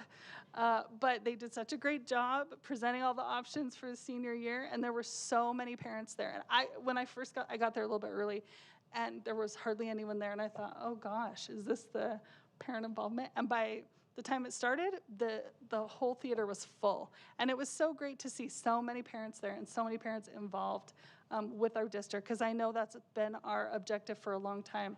I joke that a year ago, we would sit in this room at these board meetings, and there was literally not one person in a seat. The entire board meeting, we had a few staff, and that was it. And our conversation was, how can we get people more engaged? How can we get people to care what this board does? And we achieved that objective. Look at us. But it is great to see people being involved and understanding what goes on in our district. And it's important, and I hope people will continue to stay involved and to, really delve into what's happening here and to help make some good choices about where is our district going next. I think it's really important, and I'm happy to see that engagement level continue to increase in our district. Thank you, Ms. Barclay. Ms. Wiersma? I absolutely loved going to Livonia on Sunday and kicking off Kindness Week with the kids. I think there are a lot of us who absolutely love seeing their excitement for learning, the joy that they have, and just to see all their chalk pictures, that totally made my weekend. I appreciate that. I think a lot of times we could learn from the kids when it comes to kindness and how we're dealing with each other. So that was definitely a highlight for me. I also echo Mrs. Barclay's sentiment about the fact that we're excited that more and more parents are getting involved. Alamos is kicking off their Watchdog program, which is for male role models to be on the campus, brothers, uncles, dads, grandpas. They're gonna have a Flag Friday this week, and they're so excited because they'll probably see 60 to 80 dads come out, and that to me is everything. I love the encouragement. They make our campuses more golden. I will always speak to that with our parents. So I look forward to seeing what Alamos does with that program, and I hope they set the pace. I also participated in some great meetings. There was the Zoom meeting that Mr. Vickery headed up with safety. Thank you so much for having me a part of that. There are some great changes coming. I know we've talked about e-bike certifications, so our kids are not in danger, as well as our crossing guards. It's become a big deal on these bikes. So I think that's something great that we can look to. Our children need to be certified in this area and get some how-tos of what to do and what not to do. Also, I'm excited about getting another deputy in and seeing him or her go with the DARE program and step onto hopefully a middle school campus soon, maybe in the spring, because as we talked about SEL, supporting the students, wanting them to feel all the things. I think a DARE program that's revamped, they do it differently now, in developing relationships with an officer will be really helpful, and I think we can all get behind that. So a little of the negative, I I do have to call out Mr. Andrew Enriquez because I know he came to the last meeting and shared some things, and I felt like there was a major misunderstanding, and I want people to know and understand that he didn't reach out to a phone call with a phone call for me. So I have wanted to take it upon myself to really clarify some things and let people know that Yeah, Mrs. Wiersma, I might caution you, this is personnel related. I would let it go. okay. Yep, I would let it go, please. I thought in talking with legal that could be mentioned. Yeah, I this thought is, we were told that legal aspect could be mentioned. if you were told that by legal, fine, but this is a personnel issue. You're addressing a personnel issue, and this was mentioned last time. I would just caution you to let it go. Okay, then I will drop that. I did get counsel with legal, so we'll just say, we'll leave it at that. What I wanted to do is just let people know that for me, what was really awesome about that experience is that at the school, through the principal, the librarians, my discussion, the parents, the students, we saw a really golden change with that. And it was something that reassured me that in doing things differently and thinking outside the box, always being cognizant of rules and standards and what we have, I always want to be mindful of that. But I was just encouraged to know that we worked out a situation that was great. And my only wish was to say, I wish I'd been able to share that perspective. I love it when people come to me personally and we can discuss that so that there's always a context. So that's all I wanted to say with that. One other thing is I know there are some teachers, there's a lot going on in the district, and we are going to get through this. We are. And I do want to say that I know there was a group of teachers that came together yesterday, and they have some different thoughts with what's been going on in terms of the activities and the union, and no one was here to read it tonight. People were busy. But I wanted to read a couple of their points because I think it's good for us to hear this. This is a teacher, and I won't name the teacher, but what they want people to know is we do support the rights of all parents and students of TVUSD. This separates us definitively from a union who may not necessarily take into account everyone's beliefs and everyone's opinions and so forth. They don't feel like they have been represented. They don't feel like they've gotten the votes done accurately. They just feel left behind. And I think it's important to recognize that some people feel that way. We have a lot of teachers. The union does make big decisions for 1,300 people. I think what I would do is respectfully ask the president and leadership to consider their voices because it's really important when we talk about diversity and inclusivity. It's very easy to create situations where people feel harassed or ostracized or intimidated, and if there's votes maybe in a room where there's a raise of hands, I'm just saying we all need to be mindful of that and want to get better together, and that is honestly what I hope to do. So I just wanted to share that and say, I am looking forward to October. I'm looking forward to continued conversations. I'm looking forward to being on our campuses and encouraging our students. That really is the joy that gets us through some of the harder aspects, and my heart is in that. So thank you to those of you who are here tonight and who have chosen to listen. Thanks, Mrs. Wiersma. So for me personally, I'll just start off. I appreciate all the work that the teachers, the non-teachers, the subs, the district staff do in this district.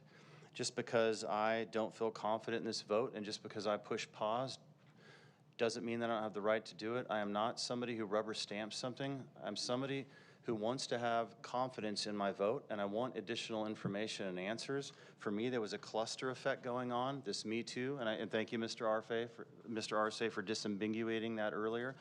But when I see TVEA, CSEA, and the subs and the district all claiming 8%, and then 3 of them claiming off schedule 1.5, to me, I was like, well, that was not clear to me in the negotiations. So that's a revisit for me. But with that, there's also not a 5th board member here, and we're talking millions and millions of dollars at stake with one vote tonight, and it would be beneficial to have a 5-person board weighing in. We didn't have that. That wasn't the prime motivation for this. I'm just drawing attention to that. The other thing that I learned is that, the superintendent can pull one-way conversation between board members during negotiations to where the superintendent can actually call each of the 5 board members and say, look, this is where we're at with TVA, this is where we're at with CSEA, this is where we're at with the subs, this is where we're at with the district, going on to October.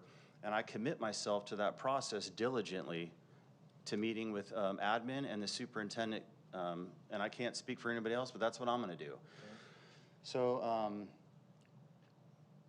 yes, last I attended a Master's in Governance, my 3rd session in San Marcos this last Saturday, and it was on finance, 8 hours, and it was painful, but there was a learning curve there.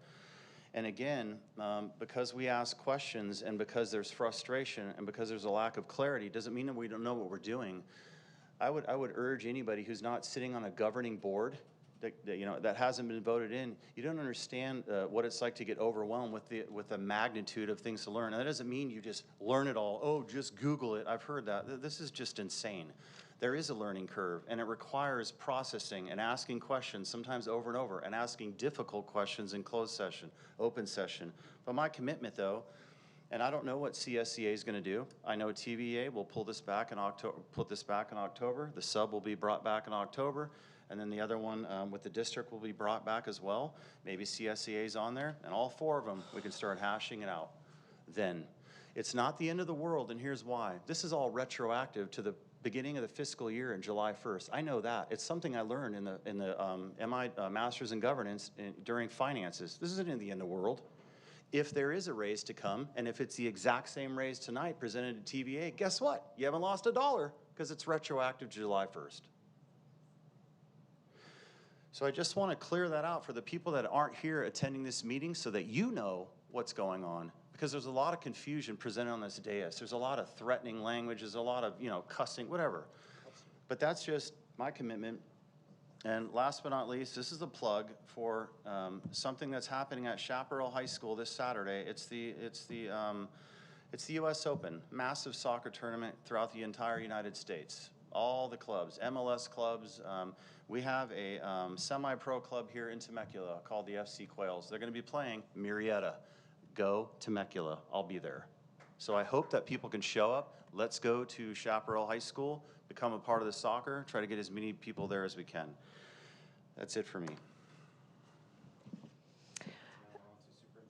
Superintendent comments, Dr. Velez. Okay, well, I first want to thank Deputy McBride, who is our star of our new e-bike video that was sent out to our community. Shout out to you. We actually are working with our safety and security department to really get out some communication to our entire community about e-bikes and kind of the laws and the safety that's surrounding it. I just really appreciate the safety and security, Deputy McBride, you guys kind of pulling together and making that happen, because right now we have a lot of kids on e-bikes and a lot of them are unregistered.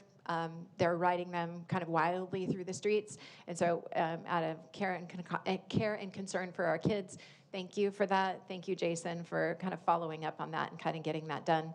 I know Ms. Wiersma talked about this a little bit, but I'm thrilled to share that it's Kindness Matters Week. And I've been out on campuses, and it's pretty awesome to see. There's incredible things happening on school sites to promote staff and students being kind and working collaboratively with one another to lift each other up and celebrate each other's accomplishments. We've had school sites who've kicked off this week by wearing pajamas, crazy socks, crazy hair.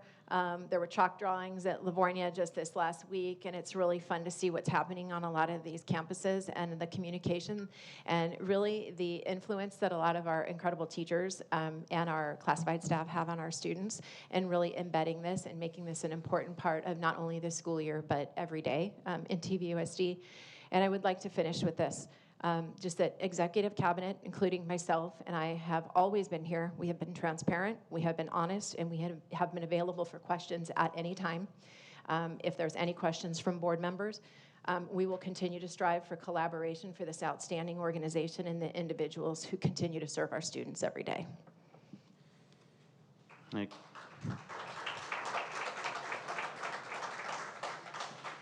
Thank you, Dr. Velez. Future agenda items, we have staff will present information on the following agenda items for the next regular board meeting on October 17, 2023, study session, CTE, college kickoff, and communication plan. And now we will go back into closed session. So I'll just let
do we have any items, or sorry, Mrs. Wiersma, I know you're going to report out action that we took in closed section. It was moved by Member Schwartz and seconded by Member Barclay to deny the claim for damages for BR-P received on August 29th, 2023. The vote was 4-0. It was moved by Member Schwartz and seconded by Member Barclay to deny the claim for KLJM received on September 1st, 2023, and the vote was 4-0. Thanks, Ms. Wiersma. Announcement of the next board meeting. The next regular open session business meeting of the Governing Board of Education is scheduled for October 17, 2023. The meeting is adjourned Tuesday, September 26, 2023 at 9:43 p.m.